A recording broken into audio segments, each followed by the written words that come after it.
in the middle of talking about Baphomet, and I was pushing the boundaries of what maybe is supposed to be said and what's not.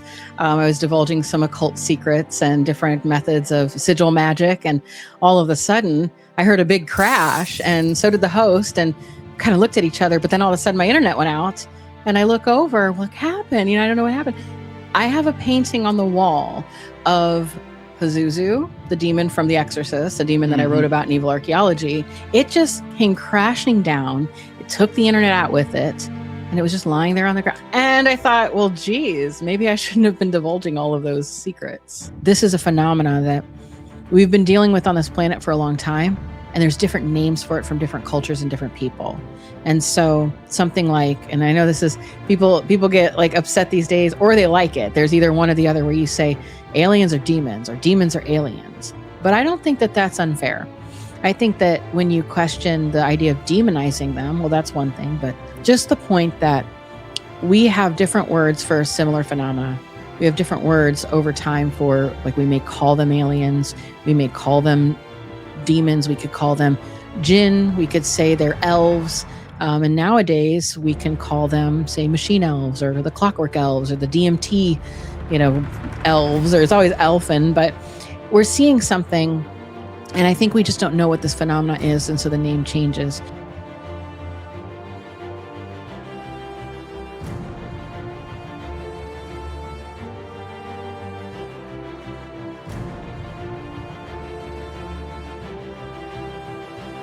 All right. Greetings, humans. Welcome to Dave's Multiverse. I'm really pleased to have on the show today Dr. Heather Lynn.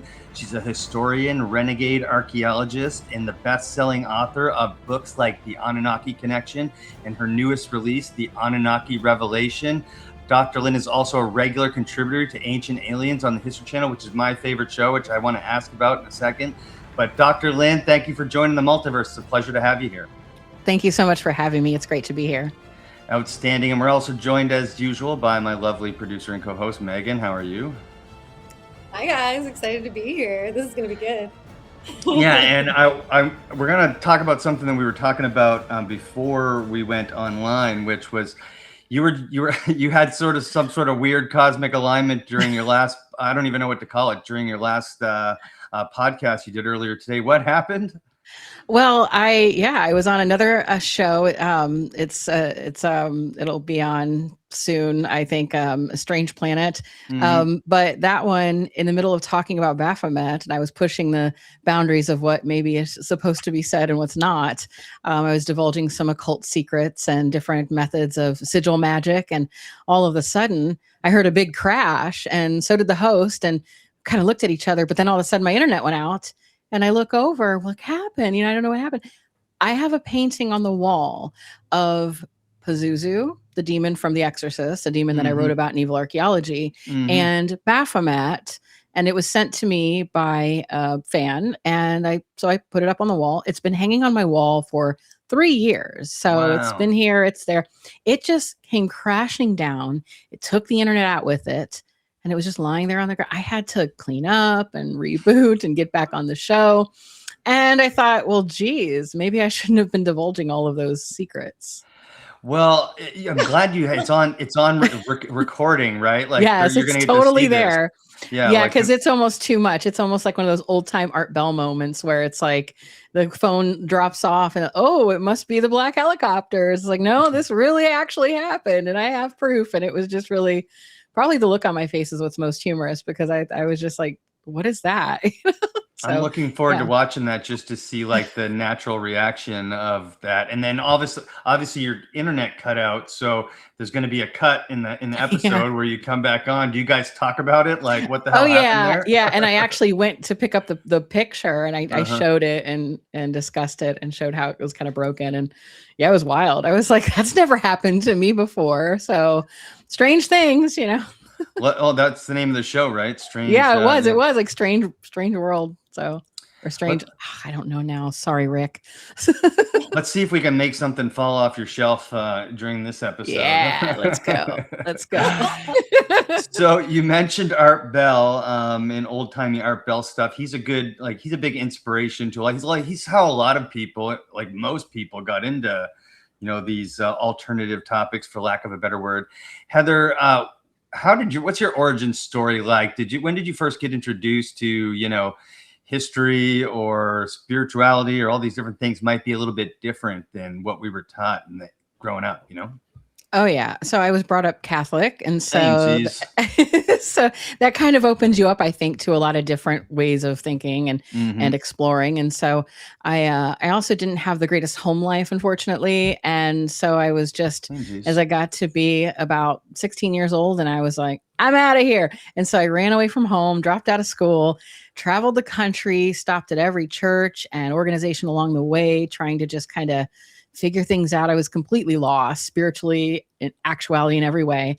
I always joke that I was doing van life before it was cool, because at least I had a car, So, but it was some misadventures, and a lot of things happened along the way. But it was actually quite lonely. And I remember finding myself in the desert a lot, just listening to the radio in my car. We didn't have podcasts and things back then. I'm like 100 now. So this was like back, and there was a show, Art Bell. It was actually George Norrie was hosting it back then. And so there's only so much like middle America music you can listen to, like Bob Seger and all of that. Like they just constantly, and it was great, but I got sick of Bob Seger and Bad Company and had to tune into some talk radio, and it was Coast to Coast AM.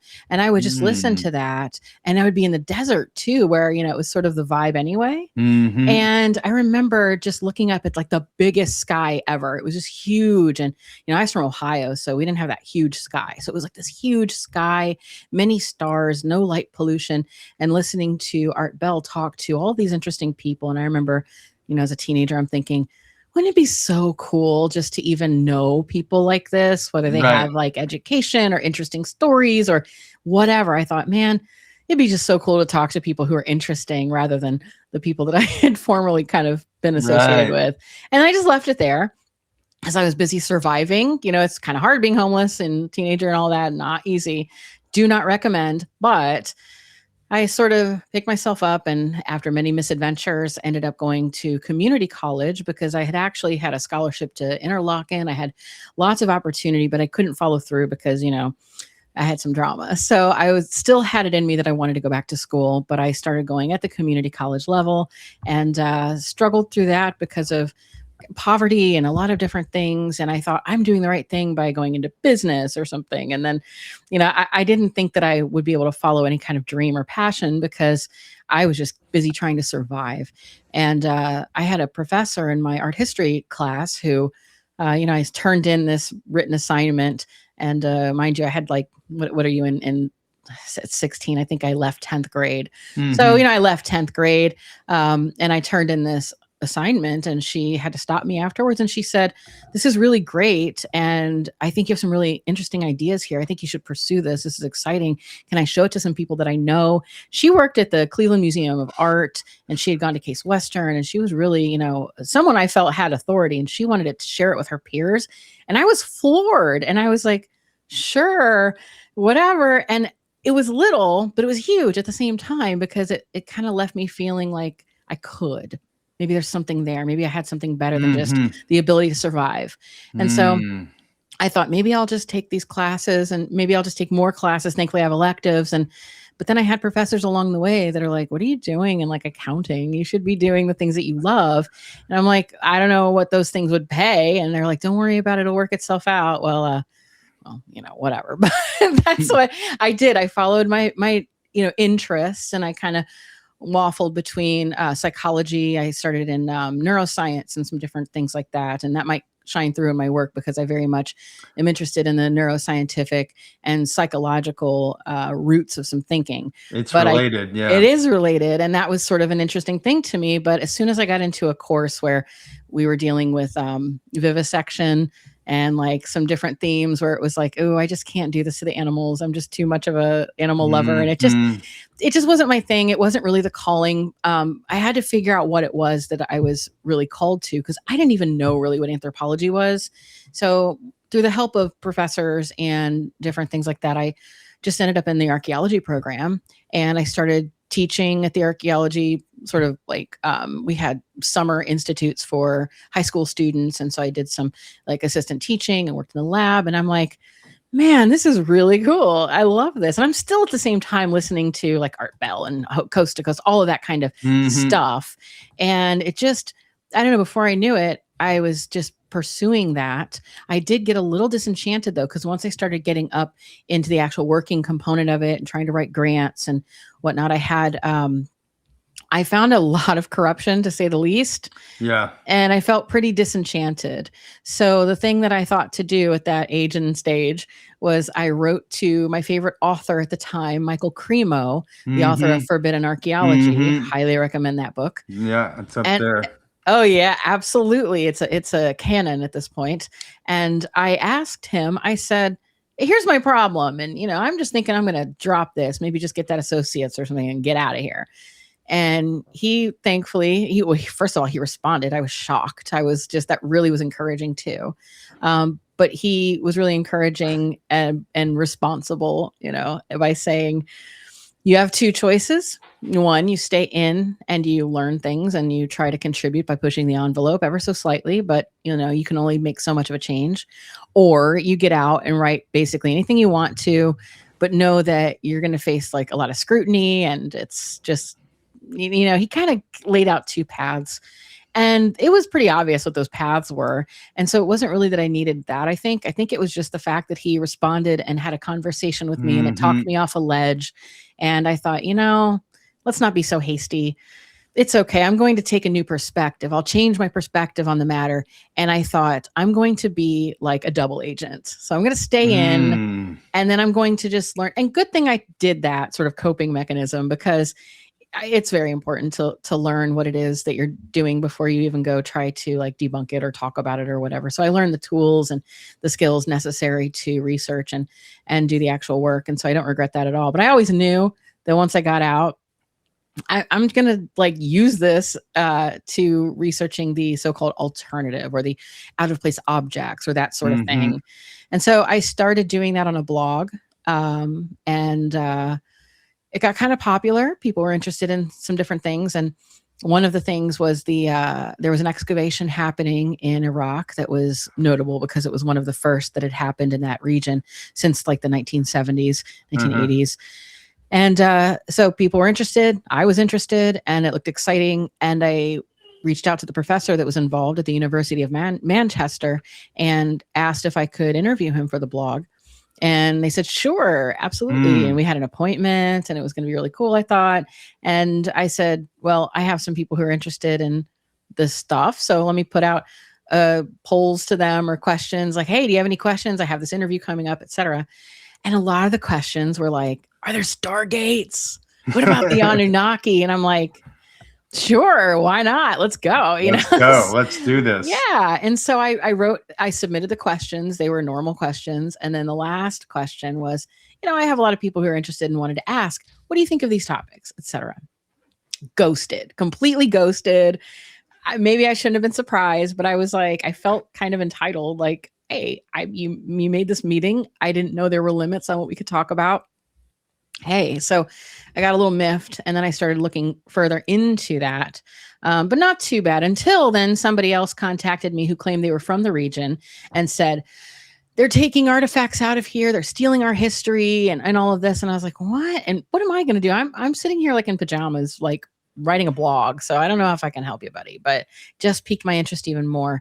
So I did, in fact, follow the money and find that this particular excavation was funded by big oil and by elite families. They had weird connections to the Nazi war machine. Always. Always. And I didn't really know that going in. Like my level of corruption, again, I went from community college to a state school. So I'm there with like regular corruption. It was bad, believe me, but it was local. I didn't really realize the extent of how bad it was. And then I just doubled down. And after looking into that, and I just kind of released it. Then it took a strange turn, though, because I was contacted after that by people in positions of power and people that I never would have thought would have even bothered to ask questions about things like stargates, let alone look at my silly little blog. And that was interesting. So I opened up those lines of communication. And then like before you knew it, it turned more into a discussion on the occult, which was totally surprising to me. I would have never connected these ideas. And so about 13 years later, this is where I am. Wow. Sorry, very cool. That's a wild story. There's a lot in between there that I have questions about. I wanted to, well, your experience in the desert I can relate to, because when I was living in California, going to grad school, my buddy and I just randomly were like, it was like the 4th of July weekend and everything was busy, and we're like, let's just go camping in the desert. So we bought literally went to Walmart and bought some camping gear, and then went to Anza Borrego State Park in like just outside of San Diego.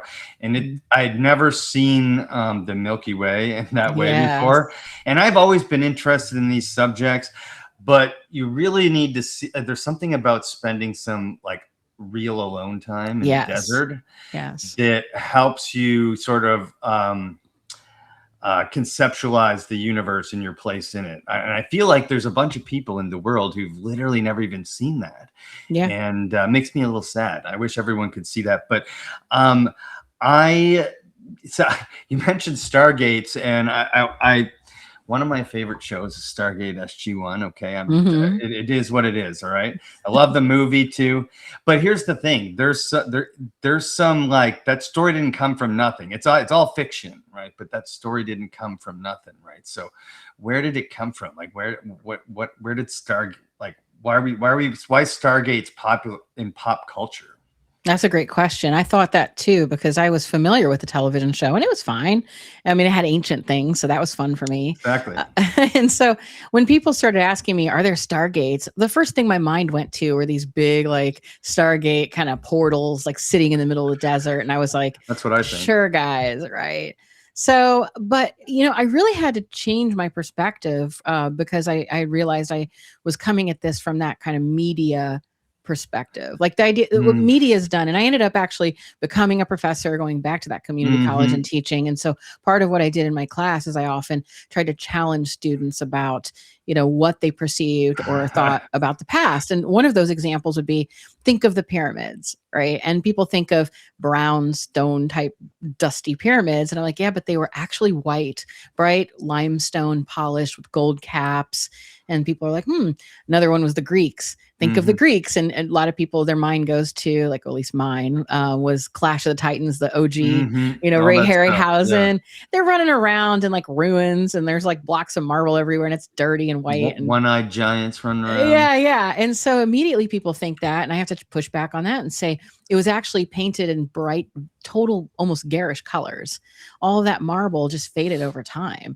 And it wasn't like that. And so just the littlest things, like to challenge people's like preconception of what a thing is based on what media has done to us. I had to do that when it came to things like Stargate. So of course, if you say to me, is there a Stargate that's this big, like wild looking, like sci-fi thing out in the middle of the desert? I'm thinking, no, there's not. And that's preposterous. But when I say, but wait, what is a Stargate? What is a Stargate really? That leads to different things. And then that's what I started doing, is having to erase that programming essentially and start asking different questions. Not is there, but what is it? And then we can answer, is it there? So from and I kind of, I think I'm more aligned with what William Henry has to say on Stargates, that's something that's more of a portal. He and like my friend Mike Ricksecker, they kind of cover this at great length. And I really feel that they make a great case for Stargates being something that's more of a metaphysical construct, but that is linked to something in the physical world, that there's these places you can go and they have some sort of energetic resonance. And people have known about that for quite a long time, built things around it to try to harness that energy, direct the energy, and facilitate a lot of different things, like perhaps altered states, communication with the divine, a host of things. But when you look at it through a more cross-cultural and religious, comparative religious lens, it starts to make a little bit more sense. And then it makes more sense as to why it's even probably more powerful than something out of a sci-fi novel or television show. bums me out a little bit, but at the same time, just because I love the big old Stargate opens up, aliens walk out, or Right. you walk through. But I like the idea of, you know, you, because this where like spiritual practices as well as psychedelics and altered states come in. You can build that space and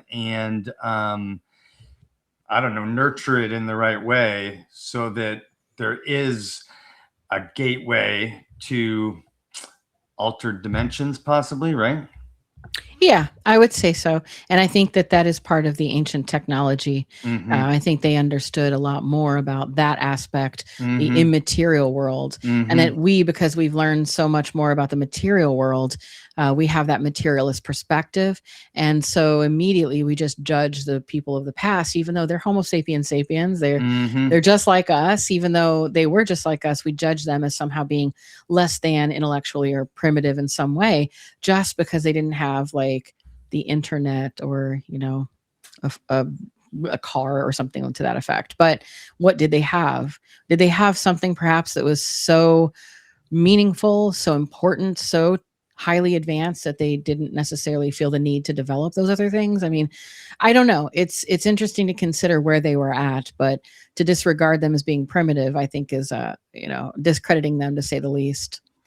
Yeah, and I think that even us modern humans, most all of us have experienced an altered state of consciousness to some degree or another, whether it's through like a traumatic accident or you know, near death experience, or tried some shrooms at a party or something, which is the worst place to do shrooms, by the way, is at a party.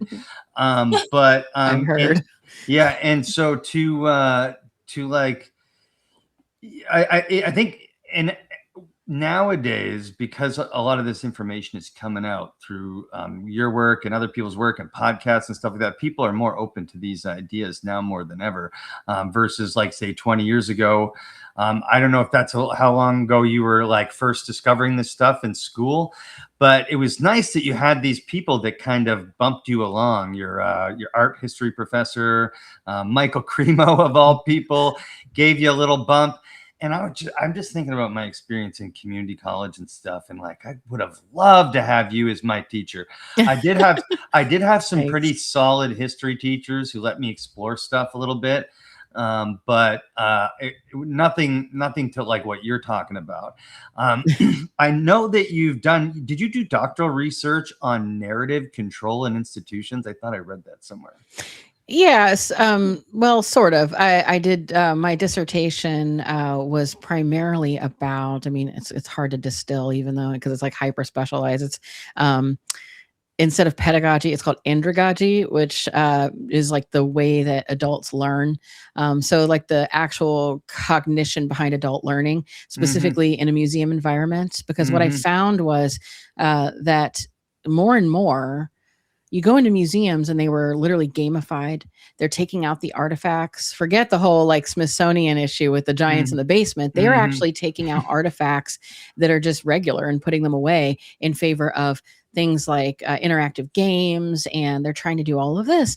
And that just doesn't even work with how people feel and think. And so I sort of did an analysis on that. So it was basically like the long and short of it was like a phenomenological study on the andragogy of the museum experience for adults, blah, blah, you know, that kind of hyper specific. But essentially what I did was I looked into the value. I tried to argue for the value of keeping artifacts in the museum and not taking them away because you want to put in a touch screen and look all cool, because that's just not how people want to learn. And I proved that. I have the proof, you know, I did a study.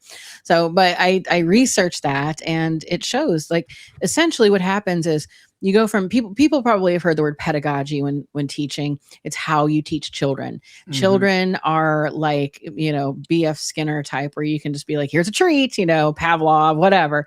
And so you can do like operant conditioning. So they're extrinsically motivated typically, mostly. And so if you're trying to teach them multiplication, you say, good job, here's candy, whatever. Gets to a point though in the brain development at around 15, 16, where that changes. And that's when you start to see kids go, why am I even in this stupid class? Like, what's in it for me? Because that's the shift into doing something because you want approval and you want a treat to this has to mean something to me. This has to matter to me. And you start getting a development of your like personhood that way. And then the answer then you can't just, and this is the problem with teaching, is a teacher will say to like a 16-year-old, well, sit down because I told you so. Or you have to get all this like, right, because that otherwise you'll fail the test. So what if I fail the test? Well, then you won't go into a good college. But what if I don't want to go to college? Well, then it just doesn't work. So there's a different method, and that's just, it's natural because adults need to be treated differently. So you have to look at a person and say, like, here's why. Like, you tell me why you should be here. Like you do a Socratic questioning. You get them to answer those questions. They have to look inside. You have to then, if you're a good teacher at all at that level, you have to be able to make the material meaningful. It's like, why do I care about the stupid like World War II stuff or whatever? And you have to say, hold up, wait a minute. And then relate it to something that matters to them right here and right now. And that's so easy to do because everything's interrelated, but you just have to do the work and saying, here's what it means. And this is why you need to know about this. There's also a trick where you especially with history is often taught with rote memorization. So it's like, memorize these names, dates, places, people, things, whatever. And it's just not easy to do because if you're not interested, why would you bother?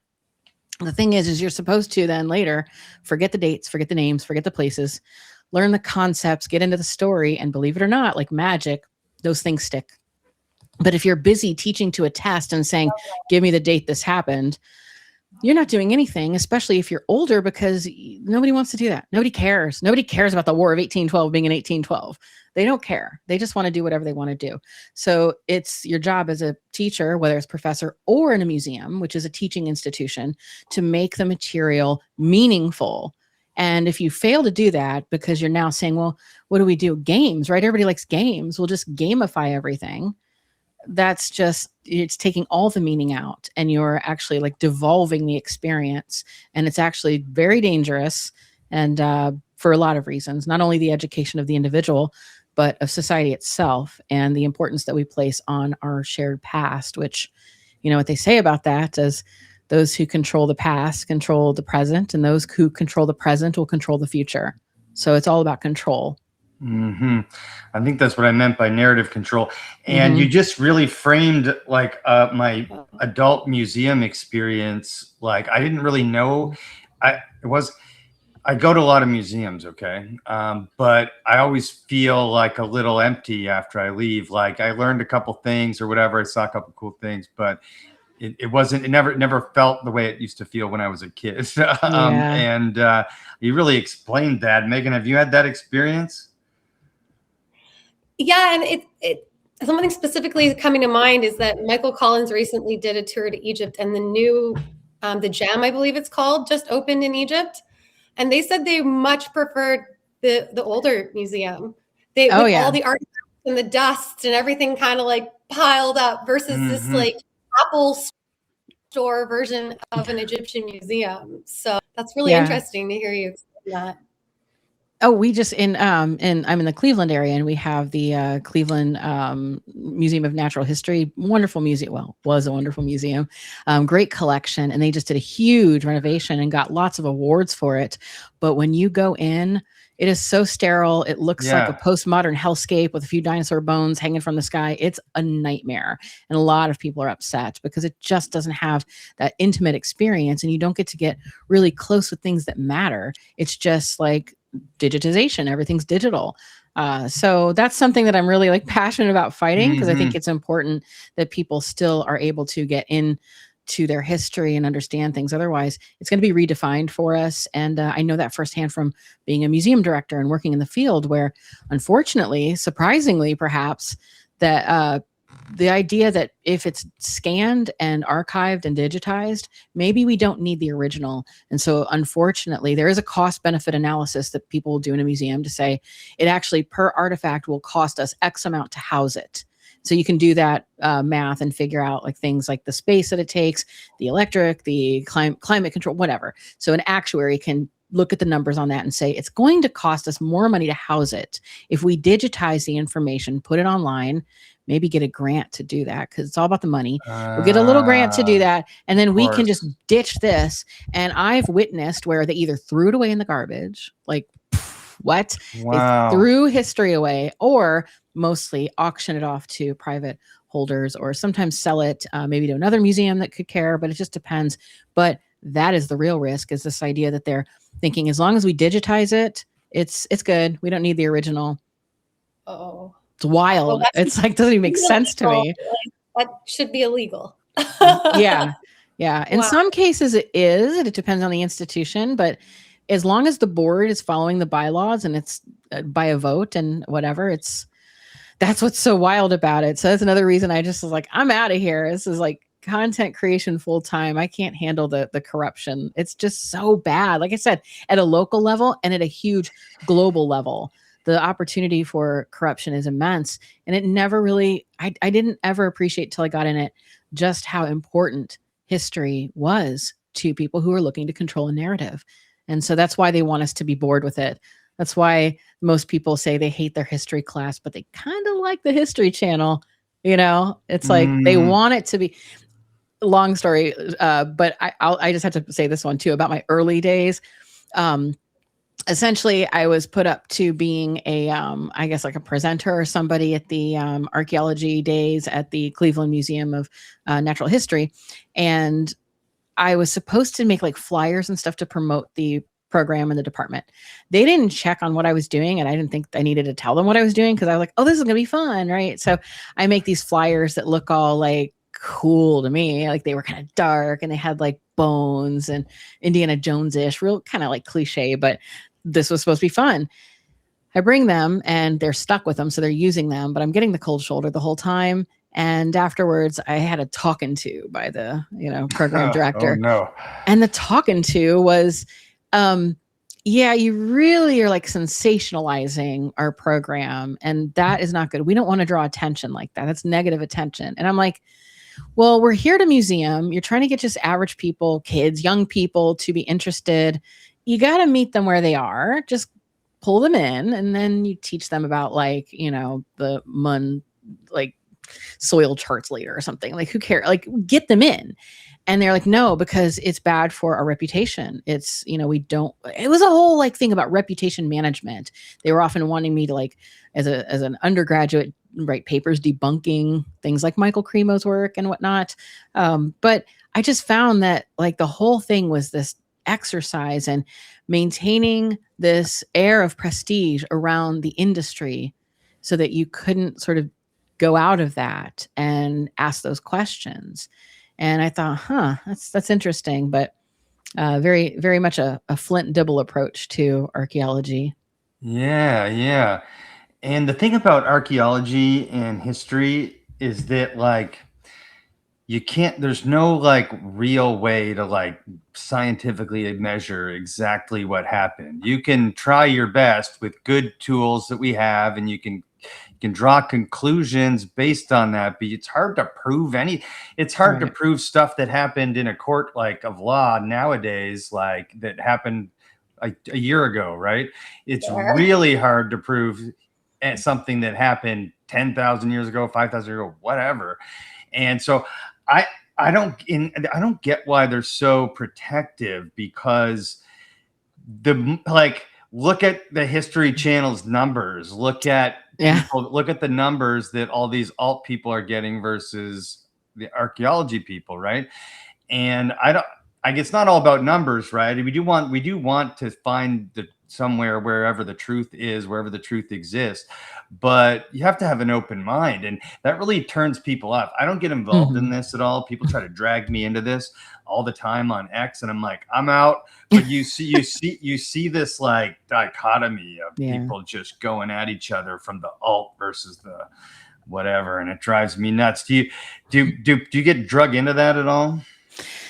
Not really, thankfully. I mean, I maybe a little, well, okay, a little bit, but I just ignore. I don't engage. I just like, I don't care, because you just can't win everybody. And I also, understand that it is a numbers game for them. See, because most of the people in the alternative realm are doing it for the love, the passion, and the feeling of exploring. And the ones who are in the legitimate fields, let's say, they're mad because they're only able to publish through like Routledge, and their books are costing people like $125, and then nobody wants to buy their book. And it's like, you have to move out of that academic press. But people do get really jealous of the mainstream kind of coverage that the alternative has been getting. And then that's when you get these figures. Yes, you get these figures like a Flint Dibble or otherwise who emerge. And there was and it's not actually just an accident. The Society for American Archaeology and the Anthropological Association of America actually put out a whole poster series on this, where they were recommending what to do to combat pseudo-archaeology. They gave a series of talking points. I hate that word. Yeah. Well, their whole thing was we've ignored it for too long, because when I was in school, that was the thing. It was don't engage with it. You're like better than that. Okay, great. So later they were like, we can't ignore it because it's getting too big. Now we have to go on the offensive. And here are the talking points, and here's what we're supposed to do. And of course, it was just the same things you see reverberate everywhere. This was around the time too of my book, Evil Archaeology. The book was about just like, it's kind of it's supposed to be kind of a fun book. It was just about all of these cursed artifacts and questioning. Well, it didn't start off fun. The story starts off with the true crime story of a guy who changed his name to Pazuzu after the demon from The Exorcist, and he ended up going around and killing his neighbors and cannibalizing them and burying them in his yard. So, little light reading. And so he ended up, though, he got in trouble and went to jail. And while he was awaiting trial, he didn't have a cellmate. And he was begging everybody to let him complete his black moon ritual to Pazuzu. Otherwise, he said Pazuzu's going to hurt him. And they're like, nobody. He had a psychiatrist. His mom starts calling and saying, hey, can you, maybe let him do this ritual? Can you help him out? And they're like, yeah, no, that's not what we do. He's in jail. And one night they heard screaming coming from his cell. And they go in to check on him, and he is dead in a pool of blood. He completely bled out from like scratch marks and wounds cutting into his brachial artery. And nobody knows why or what happened.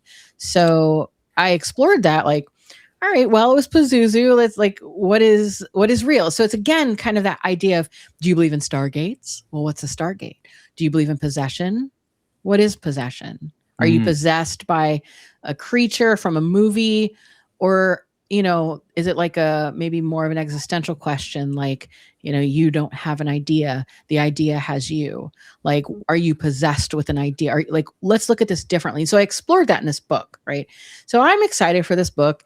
It was like my first, I think, traditionally published book. And so it's up for pre-order. And all of a sudden it starts getting terrible reviews. First of all, it hadn't even launched. So they really shouldn't have, like, Amazon shouldn't have let them put up reviews.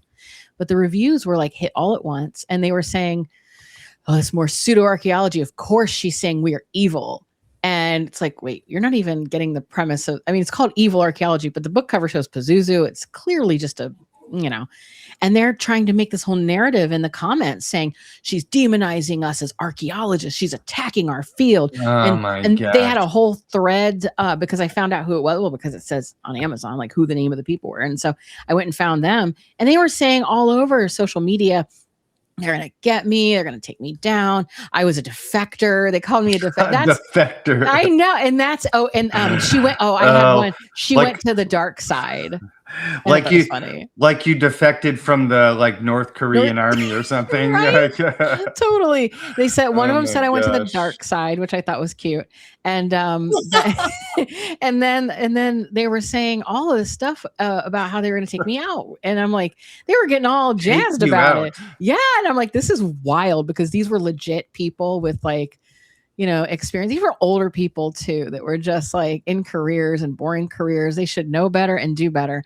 Well, what ended up happening was they put out, it was a little organization, like a little weird group that they had, and like a society or something.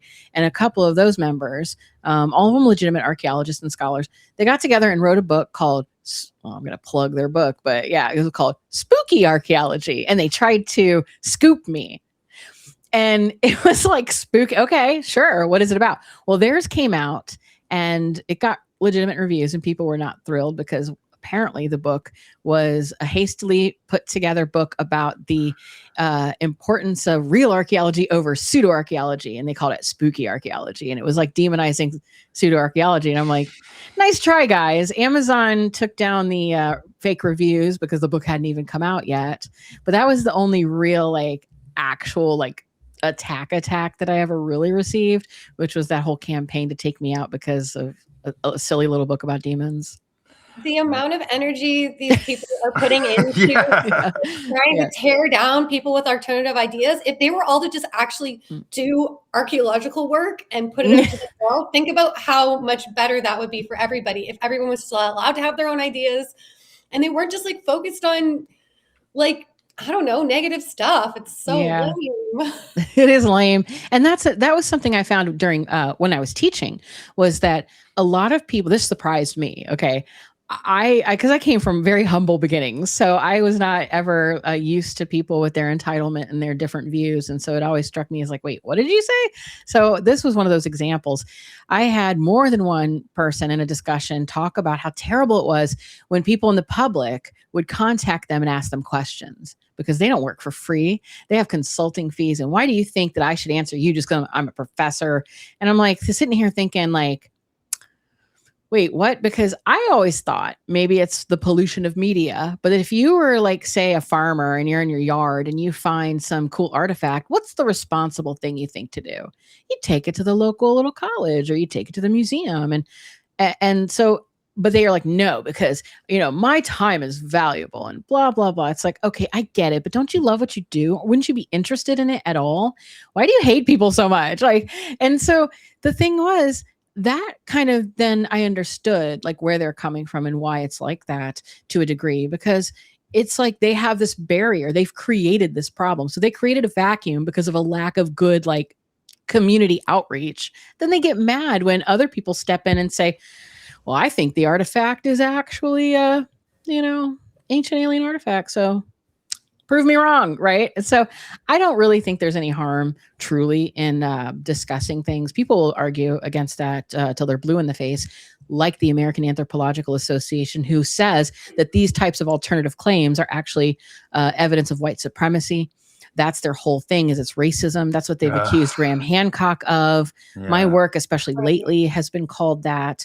And they misrepresent and misunderstand some of the arguments by just simplifying it to saying, oh, people think that like brown people are too stupid to build pyramids and that so they have to be aliens that came down in spaceships. I'm like, wow, are you distilling and simplifying the whole field? Like, what are you saying? You know? So it's crazy. So I don't get involved in it for like by myself. I don't bother. I just put out my stuff and I move on. And I'm glad that's the case because for the most part, it doesn't bother me. I mean, people still read my work. They still want to talk about stuff. And I'm thinking that's the best thing to do. Just let's talk.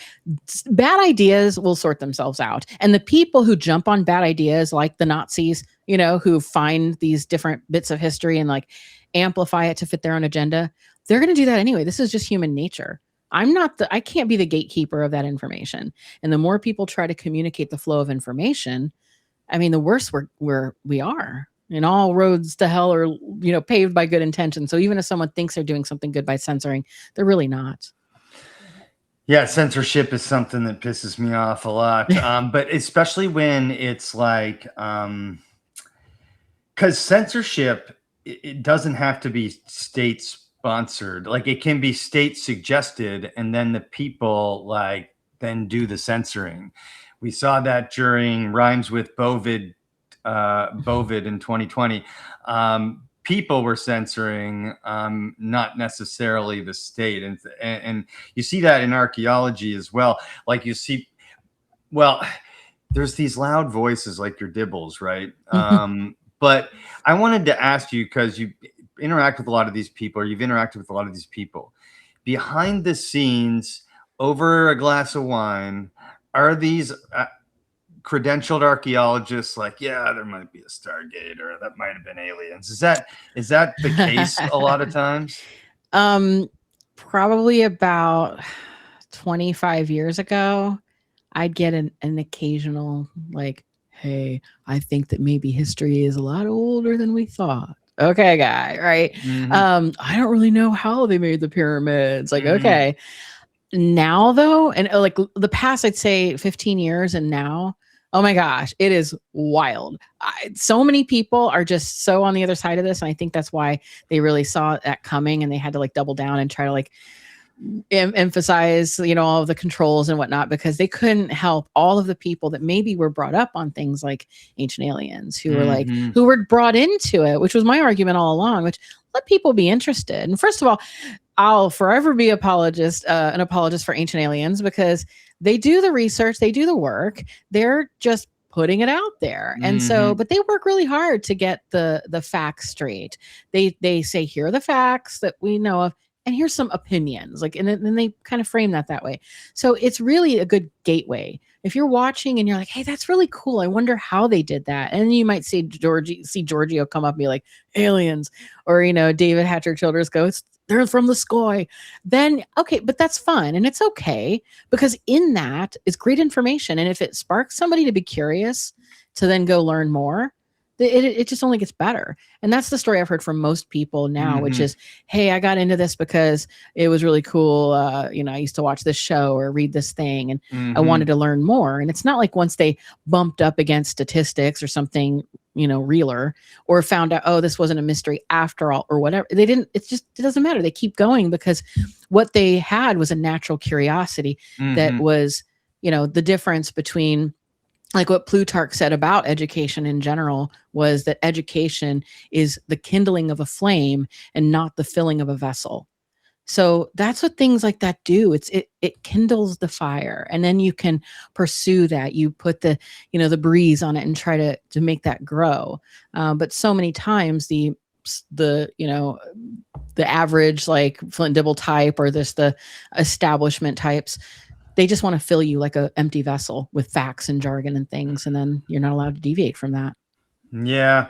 Well, I'm not even an apologist for ancient aliens. I am like a 100. Like it's my comfort show, I watch it when I'm sick or when I'm sad and or I'm trying to take a nap. And you can when you're watching it, it's showing absolutely gorgeous footage of these sites that you normally don't get to see. Yeah. You're hearing like facts about it that you didn't know that make you go, huh? And then like, of course you can hear the switch in the music and the presentation to when they go, ancient astronaut theorists say yes. And that's when they get into the other stuff. And that's okay. Like, who cares? Dude. It's my favorite part too. I fucking love David Hatcher Childers. I know. Taking so many naps because of him, and not because I think he's not interesting. I've just literally watched every single episode of Ancient Aliens like 20 times, and so I wanted to ask you about Ancient Aliens. I've never actually asked anybody who's been on the show before. So do they send you a bunch of topics and you record yourself talking about it and then you send it back to them, they cut it up and put it in the show, or how does that work? No, every fall, like this shooting is maybe like, it can vary between like October to like December. I think last time it was December. I think the year before I went out in November. It depends on your schedule. You go there? Yes. And so basically you fly out to a location. Often it's Los Angeles. Other times it could be, depends on like who they're talking to. Like, not the last year it was LA. I think the year before last, I went to Boston because they had Ed Barnhart, and he's a teacher over there. And so it was easier to get some of the people from the East Coast to, meet up at that location. And so basically it's just, we fly out and meet there. And then usually Los Angeles, though, they have a place, this very specific place that they shoot, and everybody knows that the place. And we go out there, spend some time. It's really nice, and kind of see each other. We're all on set together, depending on the shooting day. Yeah. And so like I said, it's you get to hang out. Yeah, you get to hang out, and everyone's real chill, and that's why I love the show so much, because I've been, I've talked to other shows, and I've had, especially when like Evil Archaeology was out, a lot of people wanted to make like ghost hunting type shows about it. So I had a lot of conversations with a lot of production companies, and I'm just not like, I never wanted to be like a TV person or anything. So I have no interest in any of it really. And it was the slightest like inconvenience where I'd be like, yeah, no, not doing that show. Primarily because like one of them was they were trying to pitch me as like the evil archaeology show where I'm out there looking for all these things, which was kind of fun, I thought. But they said, yeah, and we'll have a guy with you. He's going to be the guy. And then you'll be the side. I'm like, it's my book. I'm not the sidekick. Like, bitch, please. So it was like weird stuff like that. And then always an agenda I noticed too. I was like, yeah, I'm not trying to, I'm like a middle-aged professor. I'm not running around with like, night vision goggles and doing this. It's just not what people want to see. So it just wasn't my thing. Ancient Aliens though, I will do that until that show stops because the people I can vouch for, the producers, the people who work on the show are amazing individuals. They genuinely are interested in these topics. They're really just fun and open-minded and very good people. And so a lot of people will say to me things like, you're on Ancient Aliens, like, okay, like they'll roll their eyes. Or I've had some people say, well, you're part of an agenda because anyone who goes on a show like that's part of an agenda. That's okay, fine. Guess what? That is not the case. All the years they've been on that show, the multitude of guests that they've had, they let almost anybody on there with something to say it. And the beautiful, most important part, they have never once told me what I could or couldn't say. And it's just such a natural conversation. And so basically in that sense, go out there, talk to people, have a really great time, visit everybody. And then you sit down and they have it all set up. And you basically get some questions ahead of time because each episode has a theme. And so it's like, here's some stuff we're going to like talk about, like some ideas, but it's just starting points, things to talk about. And you go and you just sit down and one of the producers will just start asking you questions. And it's very natural too. It's like, well, maybe because again, since they know stuff and are interested, they'll start talking like, wait a minute, what about that thing that I'm like, yeah. And so, but they're filming the whole time. And then it goes into post-production. They'll cut it up and do what they need to there. But it's a very great show, great people. And they don't have an agenda, at least not any that I could find. They've always treated me with great respect. And it's probably my favorite show. You just blew my mind because I had this vision that like it was all like non-local and that you set up your own little studio and they ask, you get a list of questions, you record it, you send it to them, they throw it together. That sounds so much more communal and fun. It is. Yeah. There's snacks on set and it's just, and it's nice too. I mean, it's just, everybody's so nice. It's very homey and down to earth.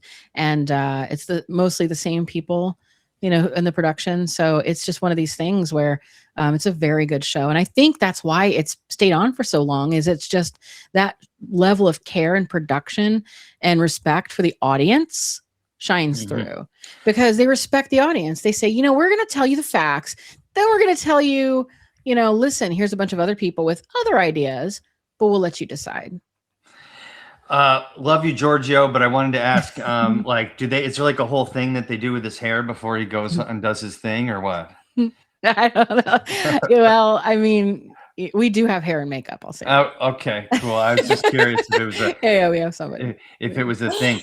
Yeah, you were in a recent episode that I watched, Secrets of the Sumerians. I think it was from season like 20 or something. Yeah. Yeah.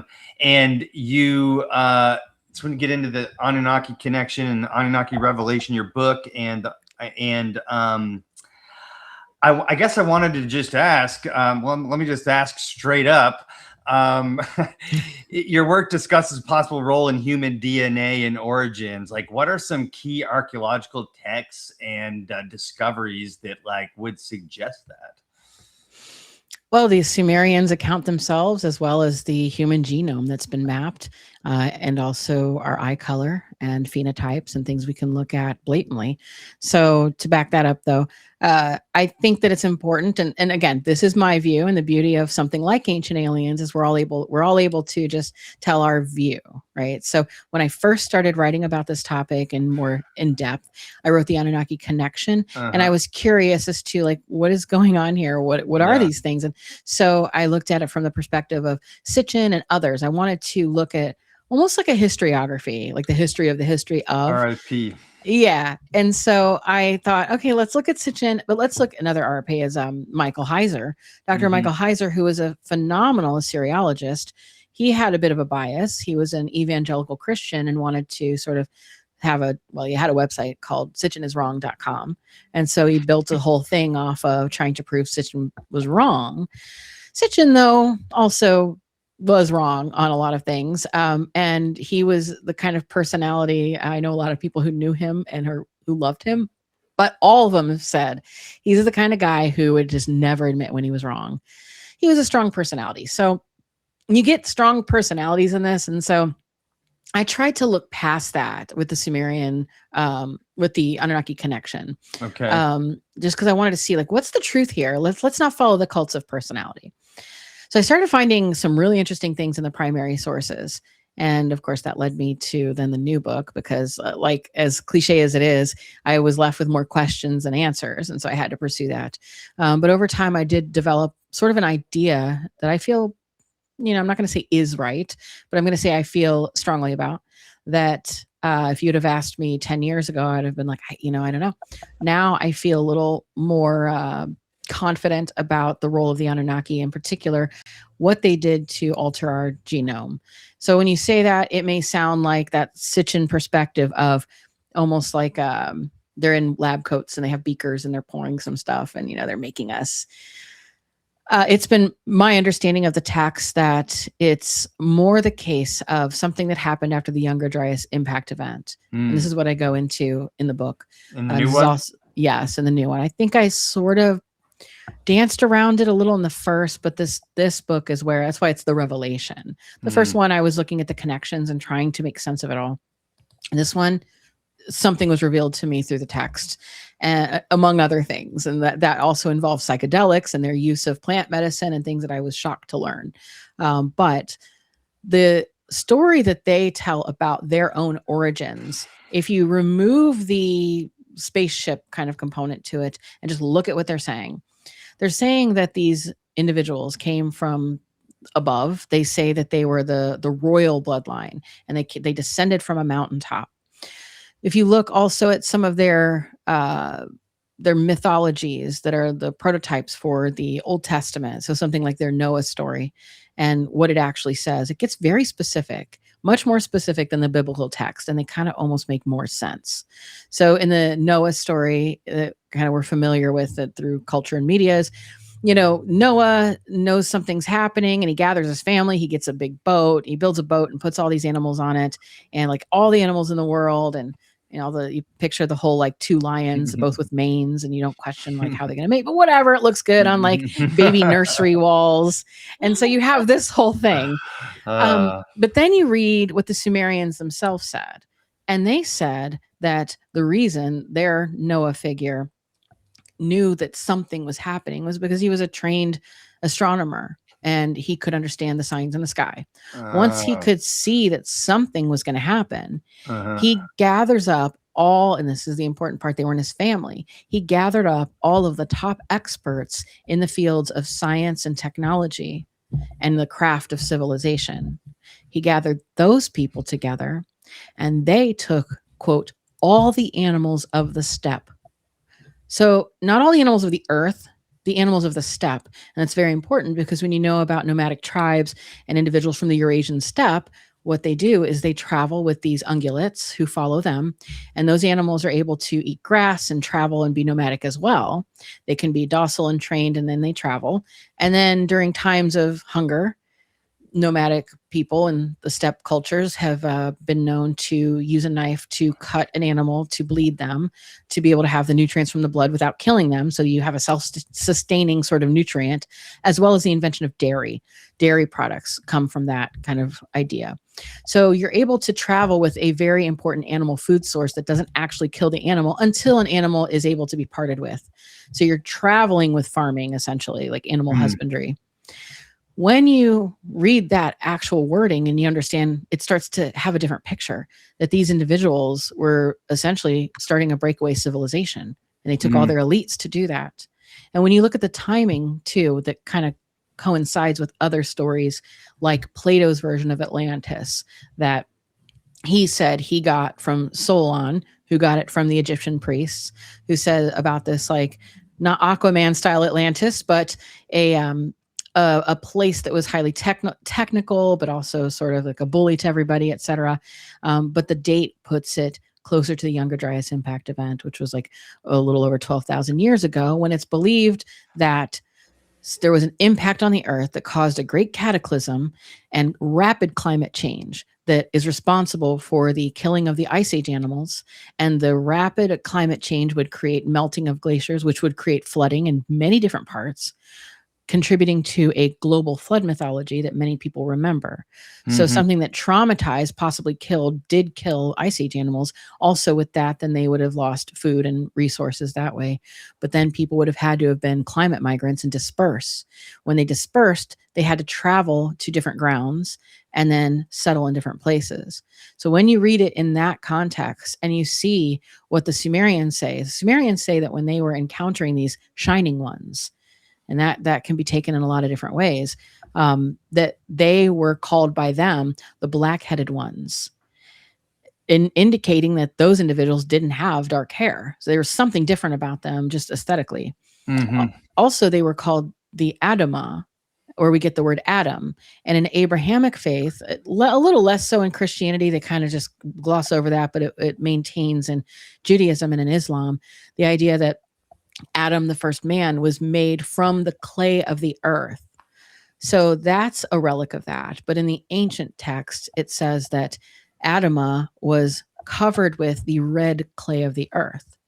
In the region of Iraq, in that particular region where they have found this evidence, there was the semi-settled hunter-gatherers before the burst of civilization. And those individuals, their bodies have been found. They were shorter in stature, going to be about 5 foot tall at best. They were semi-settled hunter-gatherers, so they didn't have the same sort of resources in food. But they also were using the very specific red ochre from the clay that came from their region to put that on their bodies. And they put that on their on the people that died as funerary practice. So what you have here is the text describing individuals who were described as being very big and shining and speaking a different language, godlike, encountering the semi-settled hunter-gatherers who had dark hair and appeared red, and they were called the Adama, later Adam. And what you then have is the story that Sitchin does lay out pretty well, which is like the enslavement, the subjugation of those people. I contest that that is a cargo cult phenomena, that what they had were human beings that they attributed to being gods. So this gets funny because the Anunnaki is more than just 12 gods. The Anunnaki, like the word Baal, like many of these ancient words, is like the same as Lord. It's almost a title at some point. And when you consider the length of time these gods had through Assyrian, Babylonian, etc., those ideas change, and we can watch that in the text kind of develop differently. Yeah. You also then start to spot strange things in those texts, very old, that don't match. And this is kind of where we start to get what people have called the scholars have called the Sumerian problem. And that's a twofold problem. One, how is it that over all the span of human history or prehistory, that people just didn't have civilization until this one moment in time? Two, what explains Sumerian language and cuneiform when it is a language isolate? It's related to no other language group in the region. It means it's from somewhere far away. So these individuals had their own language. It was very different. They were of a different genetic makeup. They looked different. They acted different. And they came down and they enslaved the people who were there, forced them to dig all kinds of things for agriculture, like irrigation, etc. They also made them worship them, because the word worship means work for. So they had to work for them. They demanded burnt offerings, not boiled, they had very specific recipes for these burnt offerings. And they had a whole system that led to the priest class, and the priest class were intermediaries. They were the ones who could speak the language of both. And so in order to get the message from the god to the people, it was this intermediary language.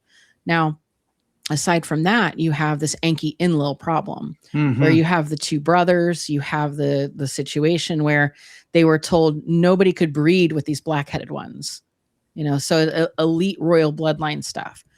Well, They also treated them like animals. And back to the issue of like the genetic component, they weren't using beakers. They were the ones that brought in animal husbandry as a science and technology, which is basically just eugenics and forced breeding and captivity and prohibitions on who could breed with whom. And so they weren't allowed to breed.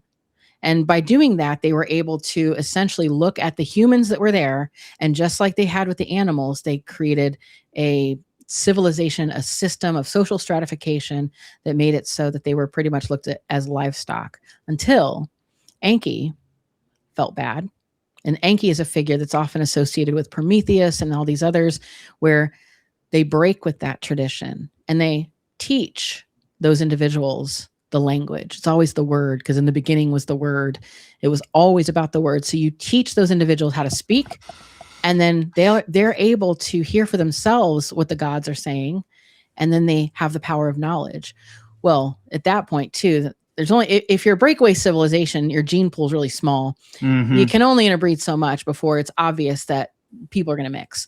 And so they did start mixing, and as a result, they have the ones that are like giants, the Nephilim, all of this. But it's not as romantic of a fairy tale kind of idea as it would seem like. And so that may be disappointing. That's my view. The part where it gets to be weird, because it just is weird. We live in a weird, strange planet. Yeah, we sure do. When you look at Anunnaki and you see these entities that are with bird faces and wings and different things, they're not actually Anunnaki. Those are the Apkallu. And so that's a very old thing. And when you trace the text all the way back to what they were talking about there, the Anunnaki talk about the Apkallu, the kings talk about them, and they are looked at as the sages, the 7 sages, and they are associated specifically with the Pleiadian star system. They're said to have come out of the water. They could go from the sky to the water, and they were, and this is important, they were actually referred to as semi-biological entities. They were different. Biological entities. Yeah. And they could like come in and out of reality somehow. Yet they coincide with this whole thing. And so it's almost like you have 2 Anunnaki stories.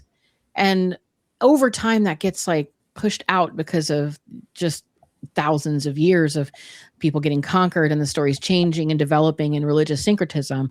But if you go all the way back, you start seeing there was some weird stuff going on. How did they know the astronomy? How did they know all of these things? And they attribute it to the sages. And when you look at the king's list, they have like the king, and it'll say they have a sage that's assigned to them.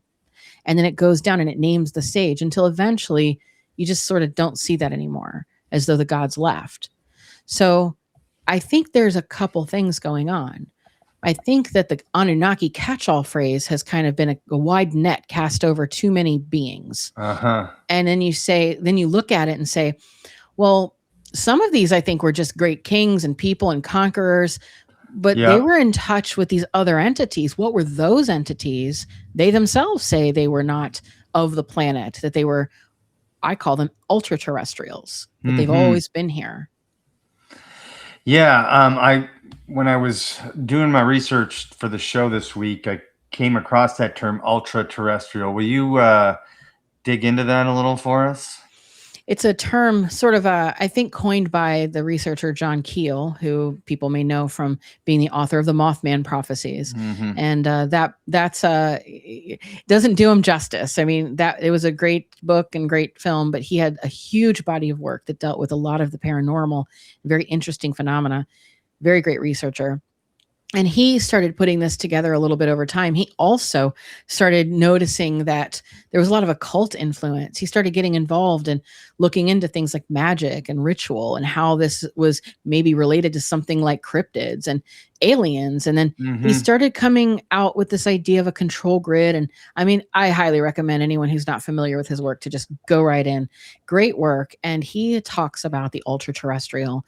And it's this being that's maybe interdimensional. It can take on many forms. But he and I would tend to agree that this is a phenomena that we've been dealing with on this planet for a long time. And there's different names for it from different cultures and different people. And so something like, and I know this is, people get like upset these days, or they like it. There's either one or the other, where you say aliens or demons or aliens. But I don't think that that's unfair. I think that when you question the idea of demonizing them, well, that's one thing, but I'll say ask Whitley Strieber. He's not going to argue that they don't do good things. But two, just the point that we have different words for similar phenomena. We have different words over time for, like, we may call them aliens, we may call them demons, we could call them jinn, we could say they're elves. And nowadays we can call them, say, machine elves or the clockwork elves or the DMT, elves, or it's always elfin, but we're seeing something. And I think we just don't know what this phenomena is. And so the name changes. And so when, of course, media comes out and makes us think a demon is a demon and it has, horns and that's what it is, we say, of course, that's not an alien. And if you think of an alien, you're mostly going to think of the alien grays, and you're like, but maybe not. So if you try to remove that and look at the basic phenomenology, it's very similar. And it was here even when the Anunnaki were here, even when the Sumerians were building their civilization, they were dealing with similar phenomena, and they dealt with them by associating them with the sky, with associating them too with these altered states, which is really, I think, important. That's what we do today. Exactly. We do the same thing today. Part of me thinks that with our human biological measurement instruments for the universe, I don't know that we even have the ability to properly contextualize these beings, which is why you see like all these attempts to do so throughout history, told in different stories like this. And you see it all in every culture if you go back far enough. And we try to do it now. He's watching YouTube videos of dudes who did a DMT trip and they're kind of trying to talk about what they saw. And it's like trying to describe a dream. Like I had a ridiculous dream the other day where I got into a fist fight with my brother in my man cave, and we were destroying all of our video game collection. We got a retro video game collection in here. And then my nephew, who's like 13, came in the room at he was a giant, and he picked us both up by the scruff of our necks, and he said, "Stop acting childish," in this like booming voice. And then I woke up and I was like, "Oh wow, what was that?" That's wild.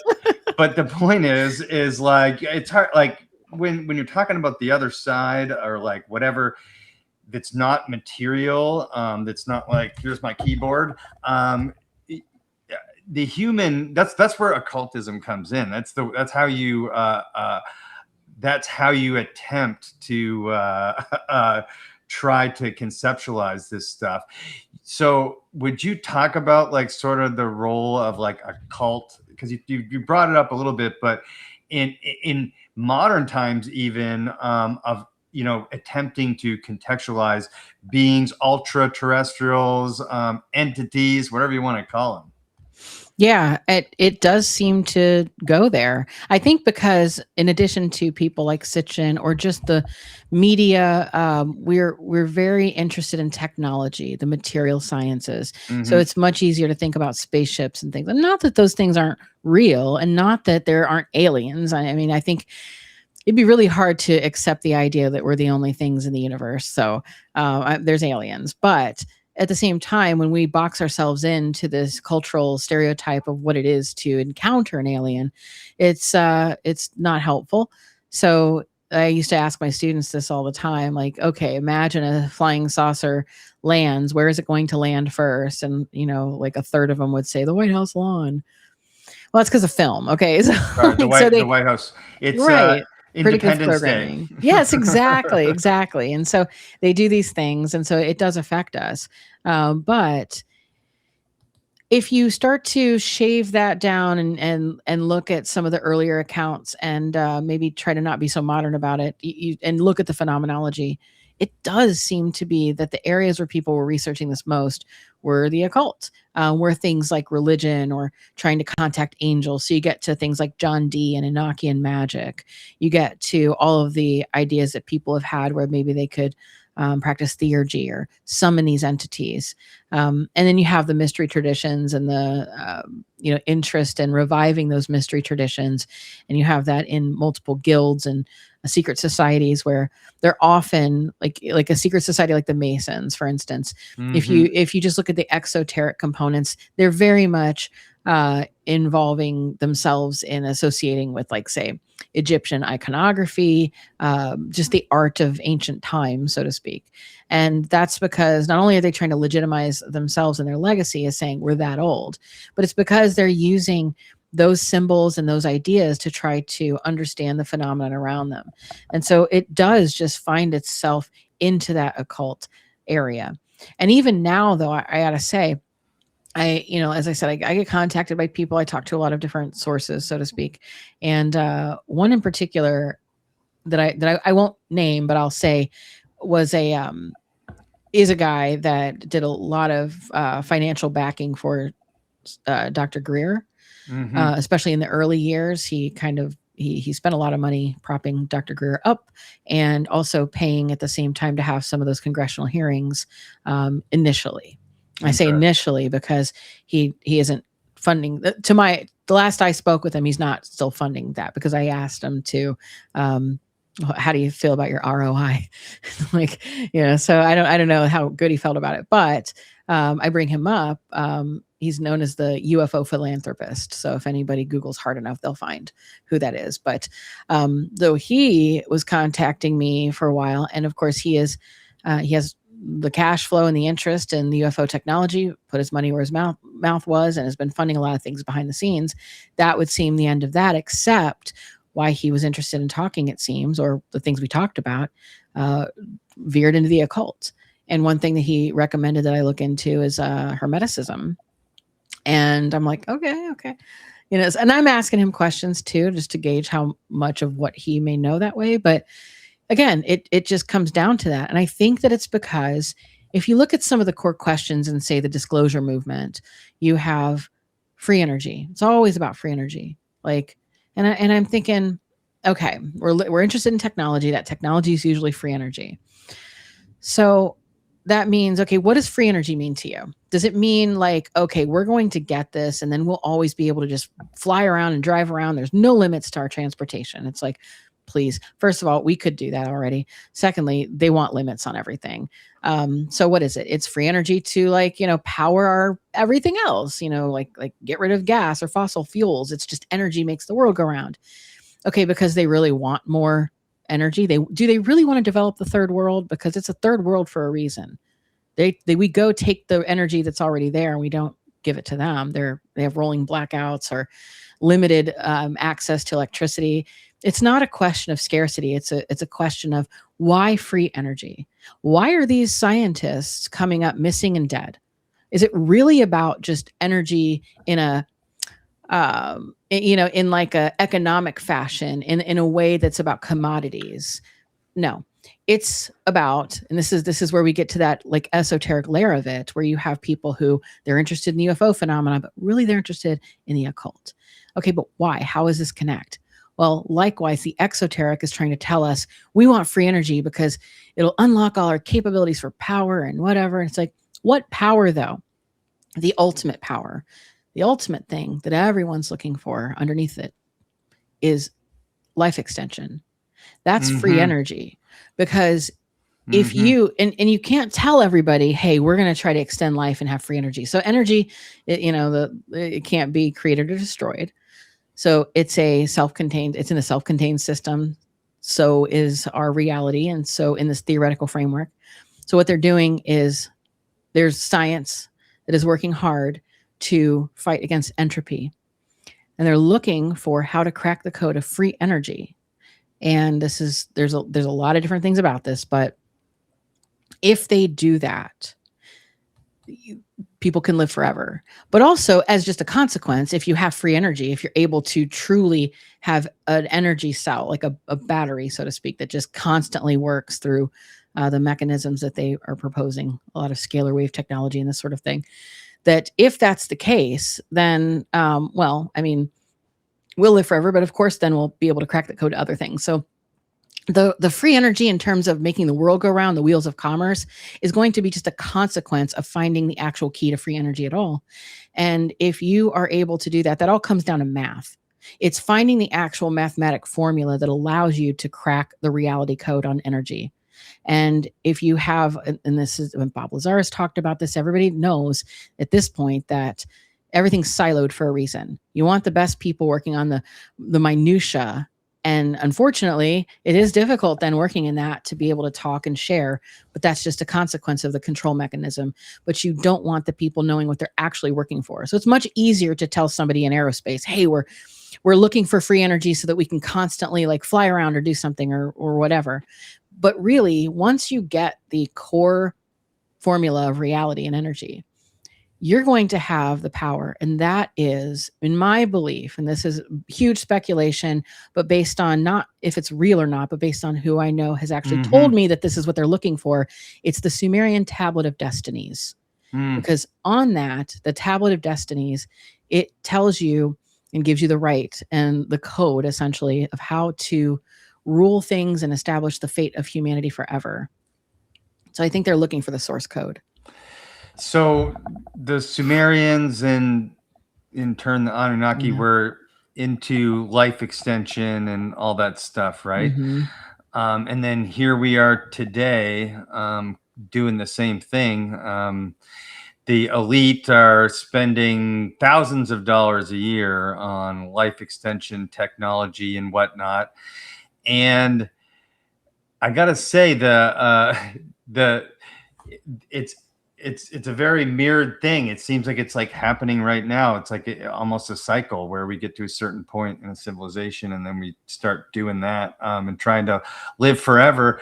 We're talking about energy. That what weirds me out about that is, so for example, like in order to have AI, we have to have these massive storage facilities to store all this data, right? And it requires it requires a ridiculous amount of energy.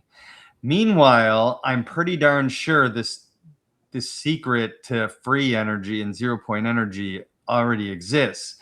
And so you have this strange dichotomy where like spending all this money, and that's the control mechanism right there. That's what you're saying? Yeah. No, I think that it exists, but I don't think it's fully operational. And I think it's a race against time to make it operational, but also who's going to own it. Because I think a lot of times we just want to, and I mean, I do this too. I say this, the elites or the parasitic class or whatever, but it's sort of lumping them into one group, but that's not correct, because there is a group and they're not like us, but there's groups within that group that are at each other now in fighting amongst each other. It's like Titan against a Titan. So here's an example of that too. This is where Jeffrey Epstein comes into this, because if you look at what he was doing, he was not a materialist. He in his own words discussed the what he called the woo. He funded a lot of things like that, and he believed in a soul, and he believed in a lot of different ritualistic things, right? So he was working though with people who are interested in math. He was a mathematician first and foremost, and he was interested in the math of things and Kabbalah and the theory of everything and all of this, right? So he's doing that. He was also interested in siphoning energy off of young girls, as he said he was doing. Right. Yeah. So he's doing this. He's doing all this occult stuff, but part of the control factor is when people say, okay, people will say a lot of things to try to understand him, like he's a Zionist. He was working with the Rothschilds. First of all, he was not working with the Rothschilds. He had some dealings with the Rothschilds because he worked for them, but he had particular connections in that family, specific connections who he's really tight with. So when you say the Rothschilds, that's a lot of people. And we can't be expected to, I mean, do you get along with your family? Like, it's there. And that kind of family too, that is a rough family to be part of. So it is not as straightforward as like the Rothschilds. And so look at who he was in cahoots with. He was in cahoots with a very specific Rothschild. The I can't remember her name. It starts with an A, so people can Google that. It's easy. It's the one that she is notable for this reason. She is the first and only Rothschild who's not a Rothschild by blood, but by marriage, who is not Jewish. She never converted, and she was running a Rothschild company.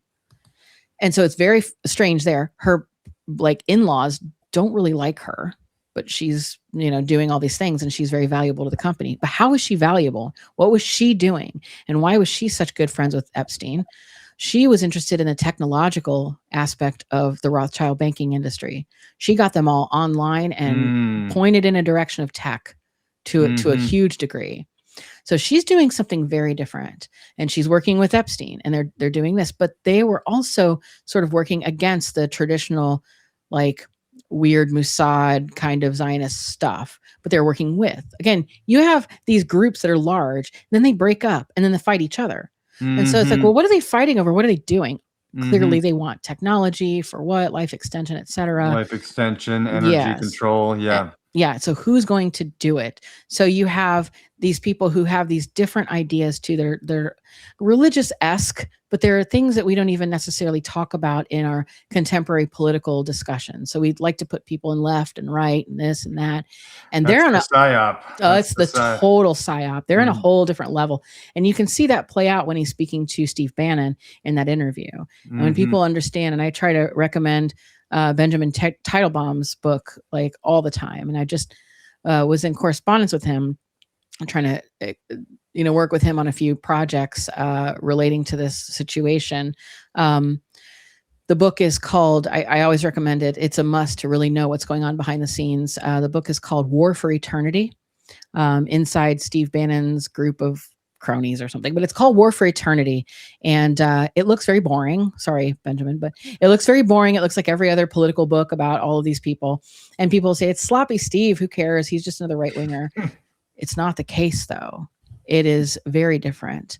And I was recommended this book by somebody who was high up in a Masonic lodge in Europe and who was friends, or at least acquaintances, a brother, we'll say, of another individual who was very much wrapped up into the Illuminati and the intelligence agencies.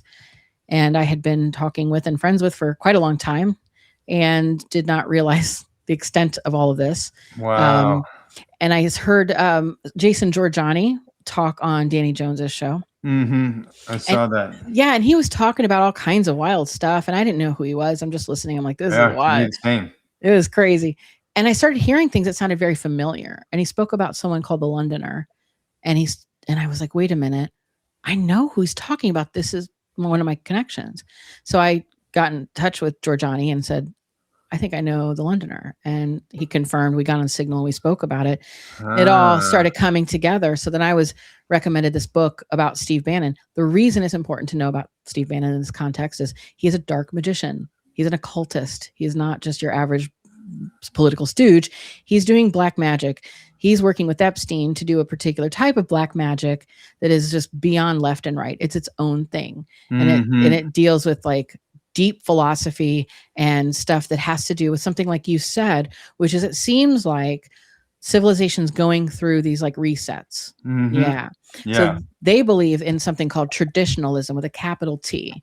Sounds quaint, like, oh, traditional, like, trad wife or something, but it's not. It's really based on the Kali Yuga and some of these other notions. And then they get into the accelerationists who believe that we are at the end of this age. We're going to go into a golden age, but we can accelerate that through chaos magic and destruction.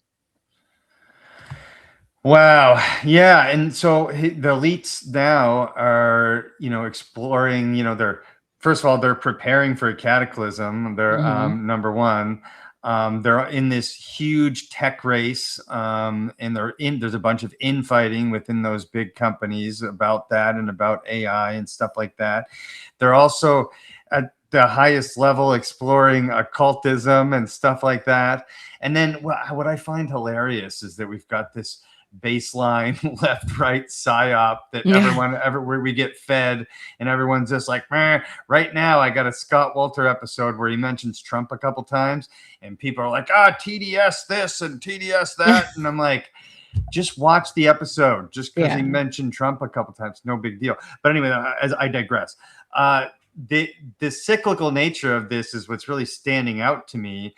And I wonder, like, with AI coming and life extension, it gets me thinking about transhumanism in a way.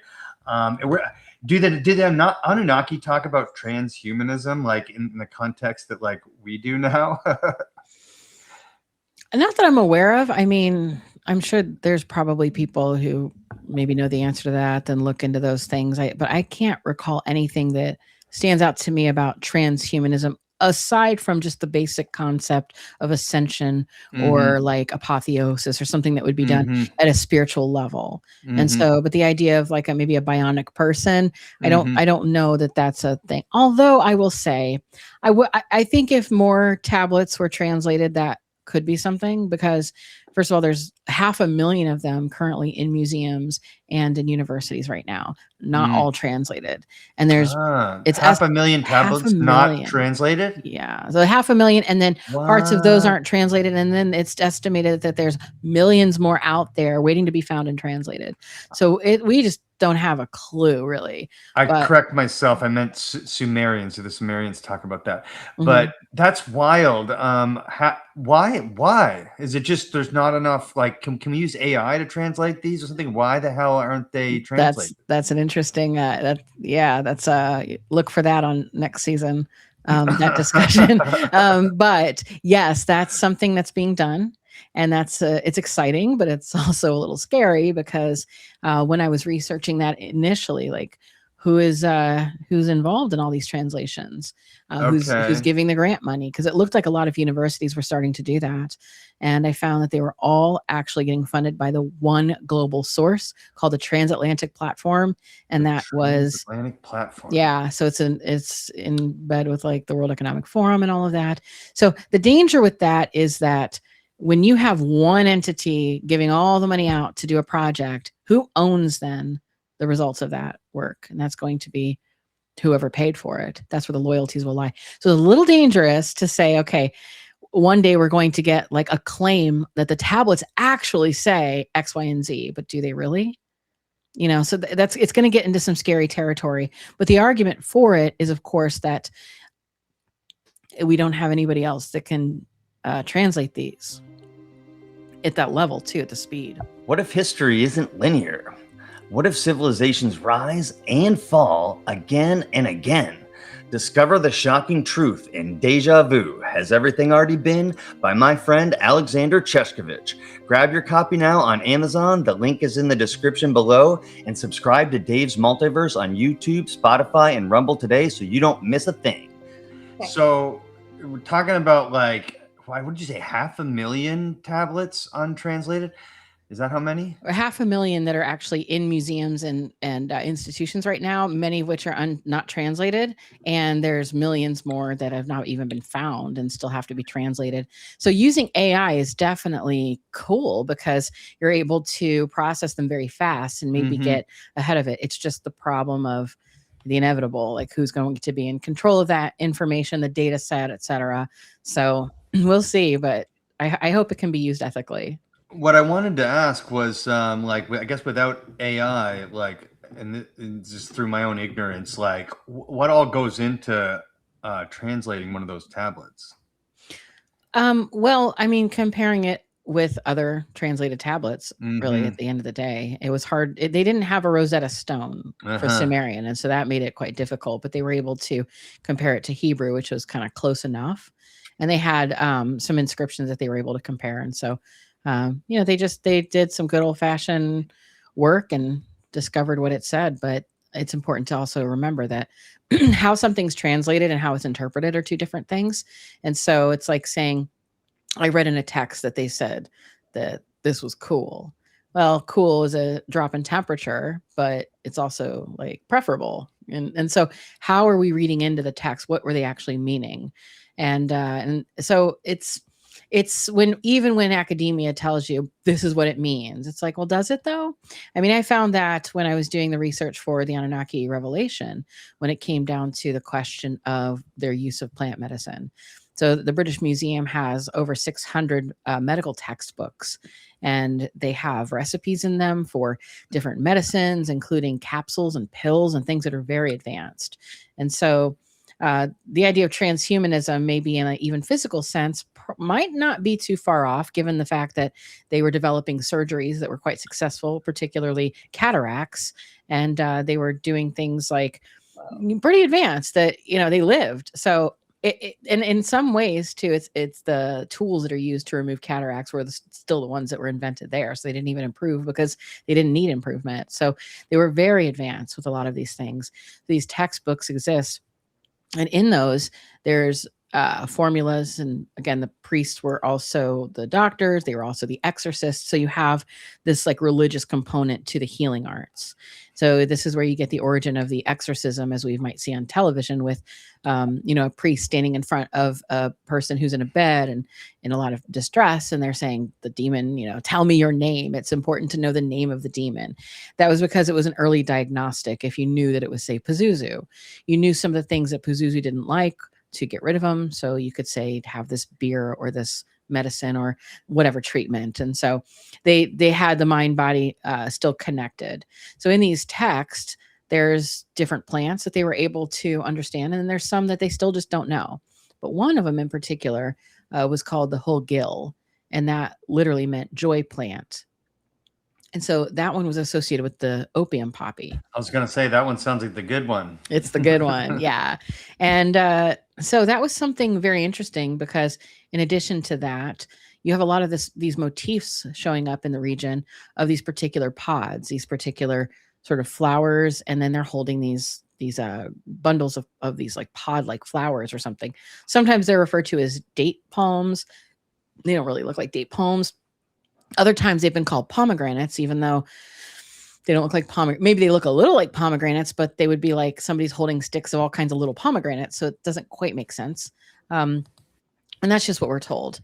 It wasn't until I found the work of one archaeologist in particular from Iraq, who in 1989, he was doing some research. It's Professor Hussein. He was he was like the first and only in his team that were trying to go over the areas that were left by the West that hadn't been already excavated.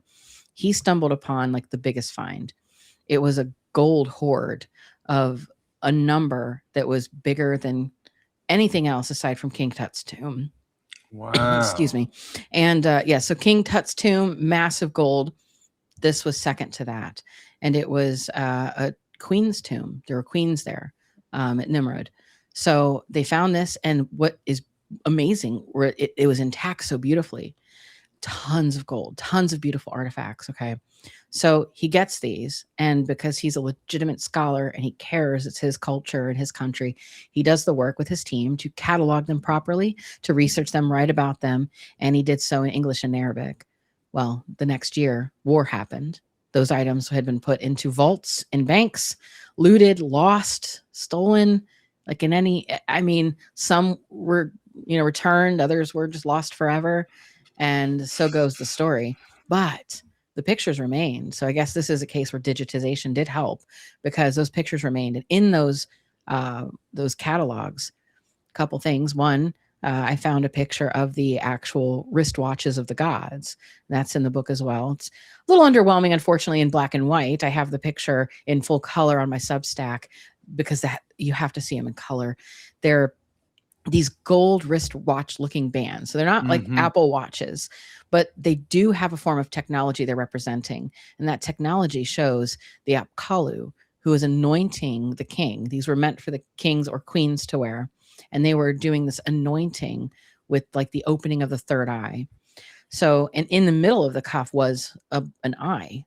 And it looks like a Nazir, or one of these blue eyes, sort of like gems. So it all had to do with this like vision, this sight, this internal kind of pineal gland association. But they are also finding then the like little gold flowers and things strewn about, almost like table confetti. And they're very specific flowers. Then you have all of the different motifs put together with these particular pods. And so the professor from Iraq actually just so casually says, "Oh, these are poppies. This is the poppy pod. And I'm like, well, he's saying that because he's used to this, and we know poppy grows over there, etc. Then I looked at, well, what does the poppy pod look like before it's able to be harvested, the latex harvested for the opium? Very specific looking. First of all, like a little pomegranate. It looks just like the things that the Anunnaki or the Apkallu, whoever, are holding. And if you look at, so you have like the little pod, and then on top of it's like a little flower type thing. I don't know the technical name. It's botany. That's not my thing, but I have it in the book. I have a picture and a graph that shows the very top of it, where it's like a little, like a flower type thing.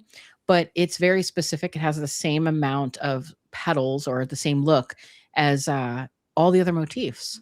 And it's something that is clear that they were happy about, interested in. And then when you connect that to the different texts from the medical textbooks, they were using that clearly in ritual Wow. form, the whole gill. And that's associated then with this Apkallu figure, the one that's holding the bucket, the pine cone, the little branches with these opium poppies that are just about ready for harvest. And where's the wristwatches? You see wristwatches show up in India too, like Yes. like all these motifs with dudes with wristwatches and stuff like that. I watch too much Praveen Mohan too. You ever watch Oh, that guy? yes, he's awesome. Yeah, He's awesome. he is great, and there's just so many people out there, you know, doing this kind of work in different parts of the world. It all seems to be like connected in some way. But do you see? Like we talked about, like this cycle of this sort of happening again, but do you see it happening different this time? Like, I guess I mean, I doubt they had AI during the time of the Anunnaki, but like, do you see it like maybe expressing itself differently this time in a technological way? And is that good or bad, or I don't even know? Well, the question of AI is actually one that I tackle in a book that's coming out early next year. Ooh, yeah. Little sneak peek. Little sneak peek. Yeah, I haven't even said the working title is Codex Machina. Ooh, so first yeah. relief. Yeah, it's a total new drop because I yes. haven't told anybody. I don't even know if my publisher would want me to say it, but well, whatever. What can they do now, right? So, so I just dropped that. But if the name changes, I don't think it will. But if it does, that's the publisher's right to do that. But it is about this very question, really, and the artificial intelligence, how it developed and where it's going. And I argue in that work that civilization itself is artificial intelligence, that it works as the same thing, that is what the Anunnaki brought to people, was the notion of making a system where everything is like nodes in that system, externalizing information and intelligence and teaching people and growing that in like a network sense and doing it maybe in an analog sense, but then understanding the spiritual technology to do that in an energetic sense. But then over time, you know, we're going in a different direction and we're using artificial intelligence for all of these things. But the question then becomes, again, well, what is intelligence and what is this body mind disconnect? Is there a soul? What is a soul? What is a spirit? And will artificial intelligence become conscious? And what does that mean? And so I discuss the ideas in positions of, I don't know, like Silicon Valley and people like that, and what they believe as the coming age that will involve the artificial intelligence as a new. So let's just say some think it's the new Messiah. I discussed that in a work called Logos in Silicon, because it's the idea that we're ushering in this great intelligence, and that in some ways that's been our role to begin with, that this discarnate entity, that the actual alien technology has been working behind the scenes, if you call them the Apkallu, the sages, an ultra-terrestrial force, whatever it may be, that they've been pulling the strings the entire time to give us the technology so that we could build our own system that they can eventually inhabit. So we're like the chrysalis to their butterfly. Yeah, it's a technology. We are like, yeah, we're creating a technological butterfly that's going to, give birth to itself, basically. Yeah. And where does that leave us, you know? And so I always caution people because, these are the things that people want to have happen. There's people who talk about the end of days and Armageddon and what's going to happen when there's an alien invasion or an AI uprising. And it's like, still, we don't know what's going to happen in the future. And I'm reminded of this like silly line from Terminator 2 Judgment Day. One of my favorite movies. I love that. So you remember then the part where they remember the quote, there's no fate but what But we what we make for make, and ourselves. she's holding onto the fence, and Yes, yes. yeah. I think that's important because it's so easy when these people have power and they're manifesting the things that they want to have happen, and it affects all of us. But to remember that they're not God. They want to think they're God. They want to take the You place want to of try to be God. God, yeah. Yes, but they're not gods. And so there's no fate but what we make for ourselves.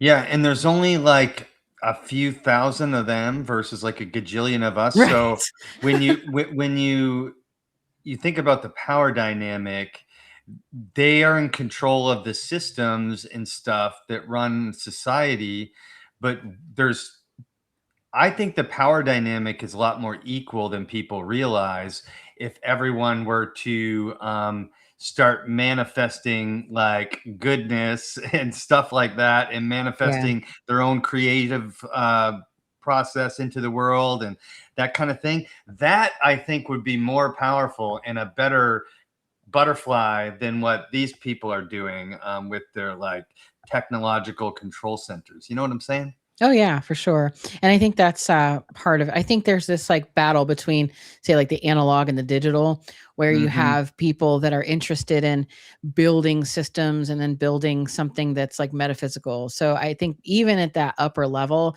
they're fighting amongst themselves. Like, I mentioned Armageddon and how they're manufacturing Armageddon right now with World War III. But there's different factions that are looking to do something like what's in the, scripts that say like, you have to build a third temple, but it actually has to be a building, and you do these things in the building, etc. And there's other people who say, well, we do need to build a third temple, but that third temple is not a building anymore. It's AI. It's the control grid. That's the temple. And so it's like you have these, that's where you get like the Peter Thiel and people like that who are looking to do something very different with Palantir. And so sometimes it seems like they're working for the same thing, but they're not. And a lot of the divide comes more so with people who are looking to do something in a physical sense and then a metaphysical sense. And it's foolish because we're both. Life is both. But these people get hyper, like they buy into that and they push that way. And so you have the hyper materialist and then the people who are just out there. And that's I think that's the foolhardy approach that makes them actually weaker. We are both, we're here. We got stuff. We touch stuff. We eat stuff. We go to the bathroom. Like we're material. But every single one of us, I think, in some way or another, you'd be lying to yourself if you said that there's not an immaterial aspect of existence that exists, that we're connected to in some way.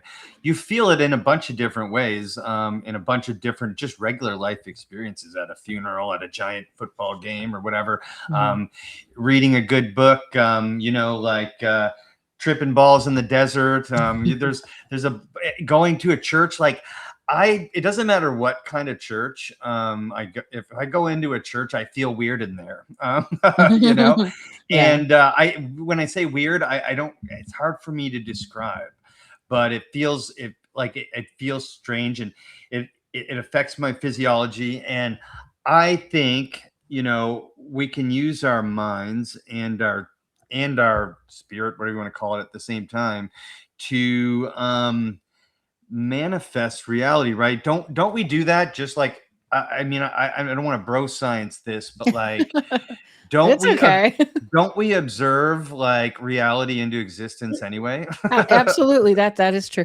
I mean there's that in the sense of like a quantum level, but just the basic argument that our mind is constructing it is totally sound, because our brains work as a predictive modeling machine. And so it's that's very testable and very rational. So most of the time, that's why even something small, like if you wear glasses and you're wearing them and you have like the bridge, you don't see the bridge after a while. Maybe at first you do. You're distracted by it, but over time your brain adapts and you don't see that at all. That's right. So there's a lot of things where your brain is predicting stuff, like our peripheral vision. It's yeah. So it doesn't. it's definitely interesting to question reality and the fact that in a material sense, everything has to be observable and then measured. But think Hmm. about all the things that we weren't able to observe unless we had the right technology, like a microscope. Did That's that mean true. that germs didn't exist? I mean, of course, it's germ theory, and then people argued that it didn't, but then clearly you can see under a microscope, there's something there, and then you can run that model. But if you're not seeing that, you're going to think that the air is just not, there's nothing in the air. I Hmm. mean, so I just always think it's foolish to say, well, I don't see it. I can't measure it. So there's nothing there. It's like, well, there's different dimensions too, buddy. So like, Yeah, different dimensions of space and time. I yeah, mean, yeah, there is how many dimensions are we up to? Like 13 right now or something? you're the multiverse guy. Tell me how many. I think it's 13. I really do. Yeah. And maybe the germs are observing themselves. Oh. And that's how they're making themselves into existence. Um, it would the germs look, the microscopic beings are literally a part of us. I just scratched my leg because of one. And they're a part of our biological system. So I think maybe observation doesn't even have to be conscious. Like it doesn't even have to be on the conscious level. Hmm. Like maybe because your brain really does have to like hyper focus on certain things so it can get tasks done. But that doesn't mean it's not taking in the information and putting it somewhere, right? Right. I have to ask you before we start wrapping up because I didn't know that Pazuzu was the dang demon in The Exorcist. So I've been thinking about that ever since you brought it up a couple of times. Mhm. And is that a where's that demon coming from? Is that a Mesopotamian demon or where or Sumerian or where like and why did they choose that for that movie? That confuses me. That is an interesting choice. I don't know that it's really. I mean, William Peter Blatty wrote the book and wrote that in, so I don't know if there was a particular reason that he chose that demon. But it is a spooky demon, and it's usually not depicted in film. The way that it is depicted, it has a giant erect phallus, and so it looks Okay. extra spooky. And so there's statues, and the reason we know this too is there's so many of them available in the Louvre. There's the Mesopotamian hell plaque where Pazuzu's just like looking like he's opening a trench coat and flashing you, and has all this writing on it. And the weird thing about that is we have all of these artifacts because they were so popular. They were actually used to decorate babies' rooms, and pregnant women wore Pazuzu because What? So Pazuzu's whole story, being a demon of like the southwest wind, Pazuzu had a wife Lamashtu, and Lamashtu, like Lilith, it was like a predecessor to the story of Lilith, Uh-huh. could not have babies and was very jealous of any woman that was having babies. And so if you were pregnant, Lamashtu may come and make you have a miscarriage. Or if you had a baby, Lamashtu may come and kill your baby. So like sudden infant death or something like that. So Wow. you'd kind of like summon and hope for Pazuzu to come along because Pazuzu would carry a whip, and Pazuzu would whip Lamashtu, his wife, into submission and get her to leave you alone. And so you wanted to have Pazuzu, the angry husband, to keep that barren wife in line. And so women who were pregnant would wear little Pazuzu necklaces, and next to the baby's bed, they would have these awful demons with big erect penises just sitting by baby. And that's because that's it's just the time, man. It's just they did things different. So that's why we have that. So I'm not sure the thinking behind the authors, like the reasoning for Pazuzu, other than it was a Mesopotamian demon. And there's a lot of examples of him in museums, and that the lore is kind of well known. And he's pretty gnarly looking, really. Pretty scary, yeah. And Yeah. the movie's fucking terrifying even now. Yeah. Scared the shit out of me when I was a kid. Hmm. Um, Heather, this is a kind of a mind-blowing conversation for me. I like to kind of sum things up at the end of every episode that we do, and like I guess my biggest takeaway here is that we may be, or people, powers that be, may be trying to repeat an ancient cycle that's happened probably more than once, and it's um it's exciting and scary for the future, because maybe we can course correct as a species. Maybe this is meant to happen, and we're just the butterfly, and that we're creating a butterfly, and we have no effect over it at all. I don't know. What do you think? Yeah, well, I think that we have more of an effect than we may feel sometimes, because, like you said, there's more of us than there are of them, and there are things that are cyclical. But I don't think the future is set. But I do think that there is a pattern, and I think that what we may see often are the people in positions of authority, because of the knowledge of technology, are able to recognize patterns long before the average person. Yes. When they can recognize those patterns, they can model them out, and they can use mathematics to understand probability and the likelihood of something happening when. That gives them the advantage of when they can prepare for it. And the preparation for that is always a transfer of resources. So wealth transfer, food, whatever resource. So then you have this necessity to, well, take everything you can before it just blows up, because that will increase your odds of survival. So I think that knowledge is definitely power at the end of the day. And that is what they exert over us, as power, but it's because of knowledge. And even in the ancient texts, in the book of Hosea, the famous line is, "My people perish for lack of knowledge." So we have to know, we have to understand. And through that knowing, the oldest stories about Enki giving us the knowledge, letting us know what those elites are doing, that is the one chance we have of saving ourselves, so that they don't run off with the goods and try to start another breakaway civilization. Maybe the internet's Enki, because it is giving us this ability to talk to each other and share this information on small platforms, on big platforms.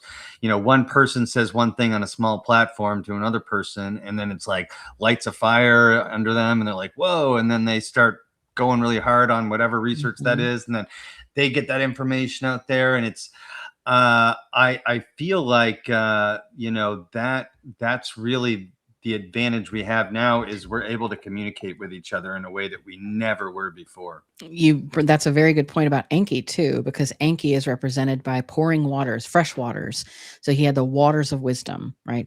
And that same iconography travels all the way through the Western tradition and through the zodiac of the Aquarian. And so over time, this is the dawning of the age of Aquarius, to quote the song. Yep.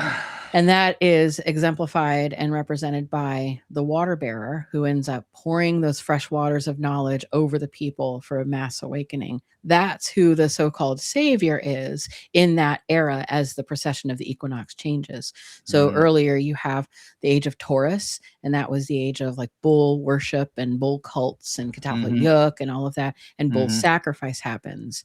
After the bull sacrifice, you have the introduction of the sacrifice of the lambs and the rams. So you have that. And that's like the age of Aries. And then you have the Abrahamic religion coming in. There's scapegoats. There's Abraham, who instead of killing his son, he gets a ram in the thicket. And then you have the last, in this Good Friday we're on, you have the last lamb that goes to slaughter, which is Jesus. And that's the last blood sacrifice. But he's represented by what? Not the cross, but the earliest representation of Jesus was the fish, the ichthys. And so that's the age of Pisces. He's ushered in the age of Pisces. The next age, the great teacher or the sacrifice will be of possibly, I'll speculate here, will be of the pure stream of consciousness itself flowing through people from above. That's the waters of Enki. I love that. And Scott Wolter just talked to us about how the symbolism of Aquarius is the streams coming together of divine masculine and divine feminine into the same thing, and then through us. And this is something that's been coming up on the show a lot, Megan. It's this idea that embracing those two sides of humanity instead of pushing them apart during this new age is sort of the way forward. I should have ended it on that last line. That was a killer line that you just ended there. I feel hopeful for the future. Megan, do you feel hopeful for the future? I do. And like, I don't know, some of the people around me think I'm just like head in the clouds naive, but like, I think we're living in a really exciting time and I feel good things coming. Like, I think that maybe the way through it's going to be pretty uncomfortable, but I think where we're headed is ultimately good, is what I feel like in my heart.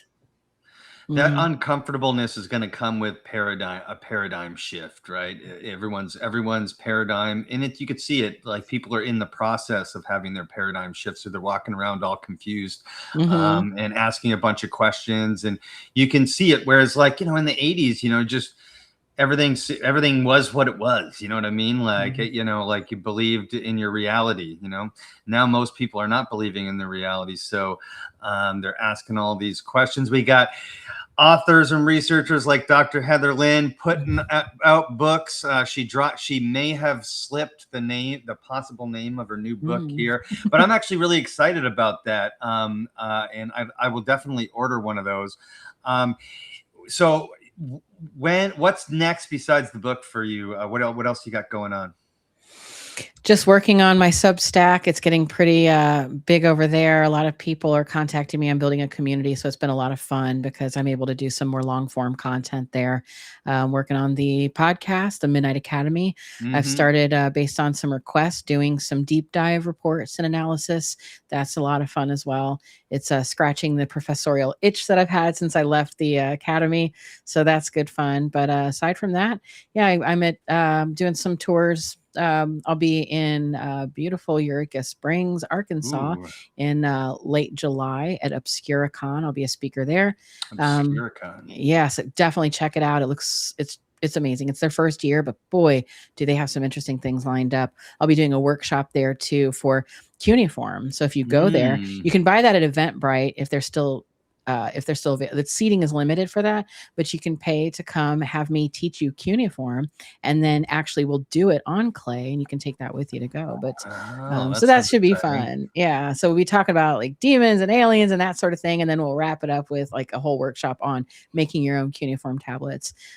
So that's a lot of fun. I'll be in Canada and Halifax and Nova Scotia. That's where I'm from, Halifax. What are you doing there? Yeah, what are you doing? I lived there from the time I was 2 till I was 22. I actually live in Georgia now, but yeah, that's where I grew up. That's very different. You went from went far north to south. Well, I ended up here because long story short, my brother moved here because my cousin lived here. They're both Canadian. My brother moved here when he was 18.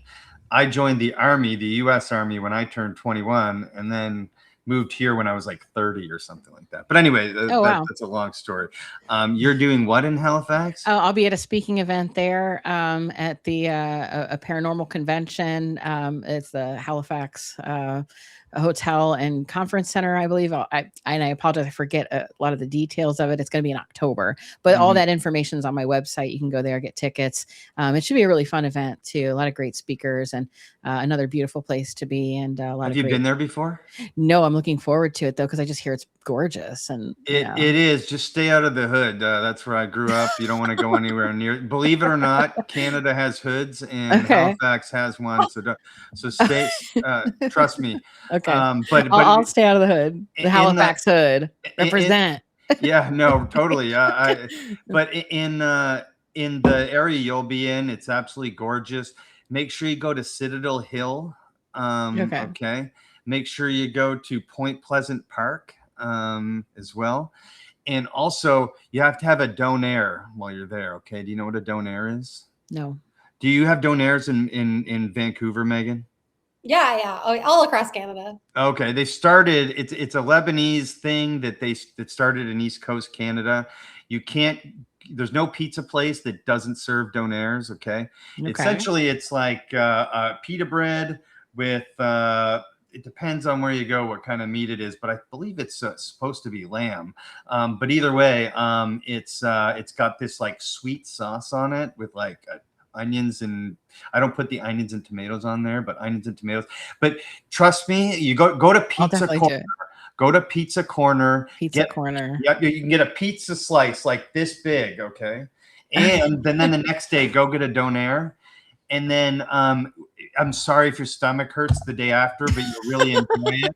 You're going to be cursing me, but you'll really enjoy it. That's awesome. I will. I will definitely check that out. So thanks for those recommendations. But yeah, I'll be doing those speaking events, and then I actually have at the end of the month. There's another announcement. I kind of like hinted at it. I think I announced it on social media, but I'll just announce it here too. Let's go.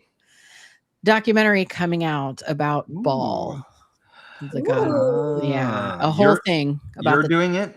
Yes, it's actually going to be a multi-part series, but the trailer drops next week, and the first season is April 30th. Where's it going to be on? That's going to be on my YouTube. So just look me up on YouTube.